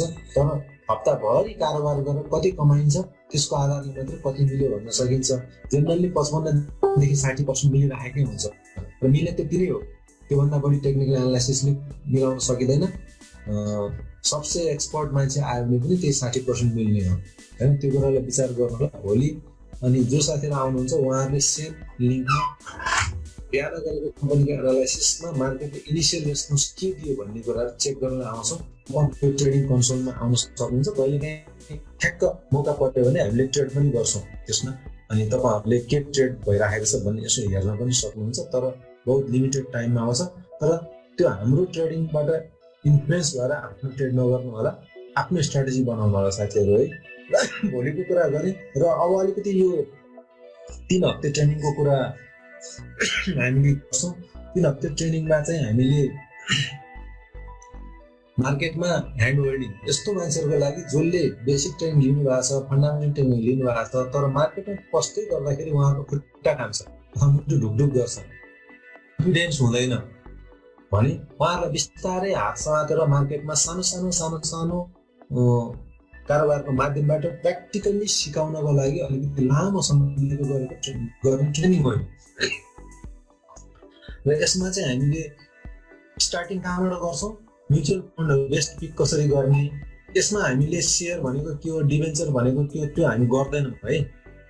अनि त्यसको लागि चाहिँ साथीहरूले किताब पढेर आउनु होला। यसमा धेरै टु बेसिक कुरा हामी गर्दैनौँ। बेसिक जानिसकेको, जसको चाहिँ नि ब्रोकरको क्लाइन्टको जसले कारोबारै गर्न तयार हुनुहुन्छ तर जाँदाखेरि मुटु ढुकढुक गर्ने, खुट्टा काम्ने साथीहरूको लागि हो चाहिँ। अनि त्यसमा ह्यान्ड होल्डिङ गर्ने हो। फेरि तपाईँहरूलाई पुरै डिक्टेट गरेर यो किन्नुहोस् त्यो होइन नि, फेरि त्यसो गर्न नि पाइँदैन, गर्न नि मिल्दैन। तर तपाईँहरूलाई सपोर्ट गर्ने हिसाबले हो। हामी म्युचुअल फन्डबाट कमाउन सिकाउँछौँ सबभन्दा पहिला। त्यसपछि यो डिभिडेन्ड कसरी पचाउने, अझै पनि इन्सुरेन्स कम्पनीहरूको केही डिभिडेन्डहरू डिक्लेयर हुन बाँकी छ, त्यो गर्दै गर्दा नयाँ डिभिडेन्डको मौसम, नयाँ आर्थिक वर्ष पनि आइसक्छ, त्यो स्ट्राटेजी सिकाउँछौँ। त्यसपछि अक्सन मार्केटमा तपाईँहरूलाई स्टेप बाई स्टेप सिकाउँछौँ। र अक्सन मार्केटहरू अहिले खुलिरहेको छ, प्रायः खुलि नै राखेको हुन्छ। अहिले बुल्स भएको बेलामा धेरै मान्छेहरूले प्रमोटर सेयरहरू बेच्न खोजिरहेका छन्। त्यो कसरी गर्ने स्टेप बाई स्टेप हामी यो ट्रेनिङमा सिकाउँछौँ। यसमा थ्योरी धेरै लामो 3 घन्टा 4 घन्टाको थ्योरी हुँदैन, आधा घन्टा 50 मिनटको थ्योरी हुन्छ। त्यसपछि प्र्याक्टिस गराउँछौँ रियल मार्केटमा अथवा चाहिँ पेपर ट्रेडिङ मोडलमा पनि हामी गराउँछौँ, अक्सन मार्केट गर्छौँ। त्यसपछि बल्ल हामी फन्डामेन्टल सिकाउँछौँ, टेक्निकल सिकाउँछौँ। अनि फन्डामेन्ट टेक्निकलको कम्बिनेसन स्ट्राटेजी बनाएर सर्ट टर्म ट्रेडिङमा बिस्तारै यहाँबाट आउँछु अनि त्यसपछि म ड्याङ लाखौँ रुपियाँ ल्याएर हाल्छु भन्नुहुन्छ भने तपाईँको रिस्कको कुरा हो। त्यो फेरि मैले ट्रेडिङमा यस्तो गरेको थिएँ, यति हालेँ, त्यो होइन, यो सिक्नको लागि हो होइन। त्यस्तो साथीहरू आउनुहुन्छ भने धेरै साथीहरूले मलाई एसएमएस गरिराख्नु भएको छ। करिब झन्डै 80-90 जना साथीहरू आइसक्नु भयो, म इन्ट्रेस्टेड छु भनेर। मैले यहाँ तपाईँहरू अब रियली इन्ट्रेस्टेड हुने साथीहरूलाई चाहिँ त्यहाँ दिनको लागि मैले यहाँ एउटा नम्बर मेरो छोड्दैछु। त्यसमा फोन नगर्नु होला, फोन गरेर म धेरै टेकअपर गर्न सक्दिनँ। एसएमएस गर्नु होला 98580982। यदि तपाईँहरू ह्यान्ड होल्डिङ ट्रेनिङ 3 हप्ताको ट्रेनिङमा जान चाहनुहुन्छ भने मलाई एसएमएस गर्नु होला। मैले डाटाबेस बनाउँदैछु। त्यो के को लागि भने तपाईँहरूले आफ्नो इमेल दिनुभएको हुन्छ, इमेल दिनु होला अथवा एसएमएस गरेपछि फोन आइहाल्छ। त्यसमा हामीले डेट फिक्स गरेपछि तपाईँहरूलाई पठाउँछौँ र पहिलेबाट चाहिँ हामीले त्यो ट्रेनिङहरू गर्छौँ, तपाईँहरूलाई पठाउँछौँ, फीहरू पेमेन्ट गर्नुहोस् भन्छौँ। तपाईँहरूलाई ट्रेनिङ स्टार्ट भयो है, र if you are really interested you can join भन्नको लागि त्यो डाटाबेस बनाइराखेको हो। र त्यसमा चाहिँ यो नेपाली पैसाले रेगुलर ट्रेनिङ सायद अर्को समयबाट सुरु गर्छ, तर त्योभन्दा पहिला ट्रायल ब्याच चाहिँ हामी पहिला नै लिन्छौँ। ट्रायल ब्याचको लागि चाहिँ हामीले सायद अब 2-3 दिनबाट यो सेसन सुरु गर्छौँ होला। नेपाल पेसाको टाइम र ट्रायल ब्याचको टाइम फरक हुन्छ, हुनसक्छ फरक हुन्छ। त्यसकारण तपाईँहरू ट्रायल ब्याचमै आउन चाहनुहुन्छ, फर्स्ट ब्याचमै नेपाली पैसाले डिसिजन गरिसकेको छैन, अलिकति कर्पोरेट फर्मालिटिजहरू हुन्छन् होइन, त्यो कर्पोरेट फर्मालिटिजहरू पुरा गर्न दिनुपर्छ, एड डिजाइन गर्नु पर्यो, एडमा जानु पर्यो आदि इत्यादि गर्नुपर्छ। त्यो नगरिकन ट्रायल ब्याचमा आउनुहुन्छ भने चाहिँ तपाईँहरूले जसले एसएमएस पठाएर बुक गर्नुभएको छ उहाँहरूलाई म सायद 2-3 दिन पछाडि हामी यो ट्रेनिङ स्टार्ट गर्छौँ, डेट फिक्स गरेको र अन्य के कसो गर्नुपर्ने, पेमेन्टहरू कसरी स्टार्ट गर्ने भन्ने कुरा तपाईँहरूलाई एसएमएस पठाउँछौँ र एउटा साइज तोकिदिएको हुन्छौँ। सायद 30 जनाको हाराहारीमा साइज बनाएर जान्छौँ। धेरै ठुलो ट्रायल भयो भने ह्यान्ड होल्डिङ गर्न पनि गाह्रो हुन्छ, किनकि यो त थ्योरी मात्रै भनिराख्ने कुरा पनि होइन, प्र्याक्टिकल्ली गाइड पनि गर्नुपर्छ, त्यो पनि थोरै समयलाई होइन 3 हप्ताको लागि तपाईँलाई कन्फिडेन्स दिएर पठाउनुपर्छ। र टार्गेट भनेको चाहिँ यसको फी त अलिकति महँगो हुन्छ, तर त्यो फी तपाईँले ट्रेडिङ नै गरेर कमाउन सक्नुहोस् कम्तीमा। अब अझ राम्रोसँग ट्रेड गर्नु हो, त्योभन्दा ह्यान्ड होल्डिङकै बेलामा ट्रेनिङकै पिरियडमा अझै बढी कमाउन सक्नुहोस् भन्ने हो। तर त्यो कुनै ग्यारेन्टी चाहिँ होइन, तपाईँलाई सिकाउने हो, स्किल सिकाउने हो र तपाईँले डिसिप्लिनमा बसेर कारोबार गर्नुभयो भने हुन्छ त्यो। तर यता सिकाएको एकातिर तपाईँ हिँड्न सिकाउँदै गरेर दौडिनु भयो र लड्नु भयो भने त्यसको जिम्मा हुँदैन। त्यसकारण यहाँ हामी यो किन्नुहोस् त्यो किन्नुहोस् भन्नुभन्दा पनि आज जसरी इन्डिकेट गऱ्यौँ, हेर्नुहोस् त यस्तो इन्डिकेटर हुँदो रहेछ, अब तपाईँलाई कुन टेस्ट मनपर्छ त्यो हिसाबले बिस्तारै थोरै गरेर जान सक्नुहुन्छ। त्यस्तो ह्यान्ड होल्डिङको ट्रेनिङ हो यो। र यो चाहिँ हामी ट्रायल ब्याचमा आउँदा फाइदा के हुन्छ भने हामीले ट्रायल गर्दैछौँ, यसलाई सक्सेस गर्नुपर्छ, बेसरी मेहनत गर्छौँ, कहिलेकाहीँ बेनिफिट फाइदा के हुन्छ, ट्रायल ब्याचमा केही टेस्टिङहरू गरेको हुन्छ, त्यसले गर्दा गिनीपिग जस्तो तपाईँहरू माथि टेस्ट गर्नुपर्ने हुन्छ, त्यो कहिलेकाहीँ बेफाइदा नि हुनसक्छ। सो ट्रायल ब्याच भनेको ल्याब जस्तै हो, त्यसमा त्यो रिस्क लिन सक्नुहुन्छ भने फाइदा नै बढी होला। डेफिनेटली तपाईँहरू आफ्नो इन्ट्रेस्ट सो गर्न सक्नुहुन्छ। मेरो फोन बजिराखेको छ, एसएमएसहरू आइछ, फोन इन्ट्रेस्टेड हुनुहुन्छ भने यसमा गर्नु होला। हामी जसले एसएमएस पठाएर बुक गर्नुभएको छ उहाँहरूलाई सायद अब भोलि त भ्याइँदैन, सायद पर्सि छिटोमा पर्सि नभए निको पर्सिदेखि हामी यो ट्रेनिङ सुरु गर्ने मुडमा छौँ। लेट्स सी के हुन्छ। हामी तपाईँहरूलाई एसएमएसबाट इमेल पठाएको साथै इमेलबाट जानकारी गराउँछौँ। यो पनि मैले भने र त्यसपछि हामीले गर्ने ट्रेनिङहरू यो कन्टिन्यू नै हुन्छ। बेसिक ट्रेनिङ हामी अब बिहान ह्यान्ड होल्डिङ ट्रेनिङ गऱ्यौँ भने बेलुका ट्रेनिङ गरौँला, अथवा यो ह्यान्ड होल्डिङ ट्रेनिङ भनेको बेसिक प्लस फन्डामेन्टल, टेक्निकल र प्र्याक्टिकल र यो पेड सेसनको सबैको कम्बिनेसन हो। एउटा टाइममा पुगेपछि जस्तो फन्डामेन्टल स्टार्ट भयो भने फन्डामेन्टलको लागि एड गरेर फेरि फन्डामेन्टलको पार्टमा फन्डामेन्टल मात्रै चाहिने साथीहरू जोइन गर्न सक्नुहुन्छ यो 3 विकको ट्रेनिङमा। कसैलाई मलाई फन्डामेन्टल चाहिँदैन, मलाई टेक्निकल मात्रै चाहिन्छ भने पनि टेक्निकल पार्ट स्टार्ट हुँदाखेरि मात्रै त्यो ब्याचले जोइन गर्न सक्छ है। त्यसरी हामीले यो कम्प्रिहेन्सिभ ट्रेनिङ हो। त्यसमा फन्डामेन्टल चाहिनेले त्यति बेला मात्रै टक्क जाने, टेक्निकल चाहिनेले त्यति बेला मात्रै टक्क जाने, बेसिक प्लस चाहिने बेलामा त्यति बेला मात्रै टक्क जाने पनि गर्न सकिन्छ। त्यसकारण यो ट्रेनिङहरू अब हाम्रो 3 महिने ट्रेनिङमा कस्टमाइज भएर जान्छ। हामी होमवर्क गर्दैछौँ, तर यो ट्रेनिङ हाम्रो मोस्ट डिमान्डेड ट्रेनिङहरूमा पर्छ। त्यसपछि यो बेसिक ट्रेनिङ लिइसकेपछि फन्डामेन्टल टेक्निकल एनालाइसिस ट्रेनिङ तपाईँलाई थाहै छ। त्यसपछि हामीले जम्बो पेन्सन प्लान भन्ने पनि एउटा ट्रेनिङ चलाउँछौँ, लङ टर्मको इन्भेस्टमेन्ट गर्न सिकाउने। आफैले आफ्नो पैसालाई 1 गुणाको 10 गुणा, 100%लाई 900% प्रफिट थपेर 1000% कसरी बनाउने भन्ने सिकाउँछौँ। तर 1 वर्षमा, आजको भोलि होइन, 15 वर्षमा पैसालाई म्याक्सिमम कम्पाउन्डिङ गर्न सिकाउने ट्रेनिङ हो। र त्यो ट्रेनिङमा तपाईँले इच्छुक हुनुहुन्छ भने च्याट बक्समा लेख्नु होला। 2500 रुपियाँ फी हो, 500 रुपियाँ डिस्काउन्ट पाउनुहुन्छ। च्याट बक्समा इन्ट्रेस्टेड फर जम्बो भनेर आफ्नो इमेल आइडी र फोन दिनुभयो भने। यसमा मैले धेरै चर्चा गरिसकेको छु, त्यसमा मैले धेरै राख्न चाहिनँ। मैले आफ्नो प्रेजेन्टेसनलाई यतिमै राख्न चाहेँ साथीहरू। हस् त दर्शकबिन, फेरि पनि यस्तै भिडियो सामग्री लिएर तपाईँहरू सामु उपस्थित हुने नै छौँ। तबतकको लागि बिदा दिनुहोस्। कृपया तपाईँको सल्लाह र सुझाव कमेन्टमा लेख्नुहोला। साथै हाम्रो च्यानल अहिलेसम्म पनि सब्सक्राइब गर्नुभएको छैन भने कृपया सब्सक्राइब गरिदिनु होला। हस् त, धन्यवाद। जय नेपाल।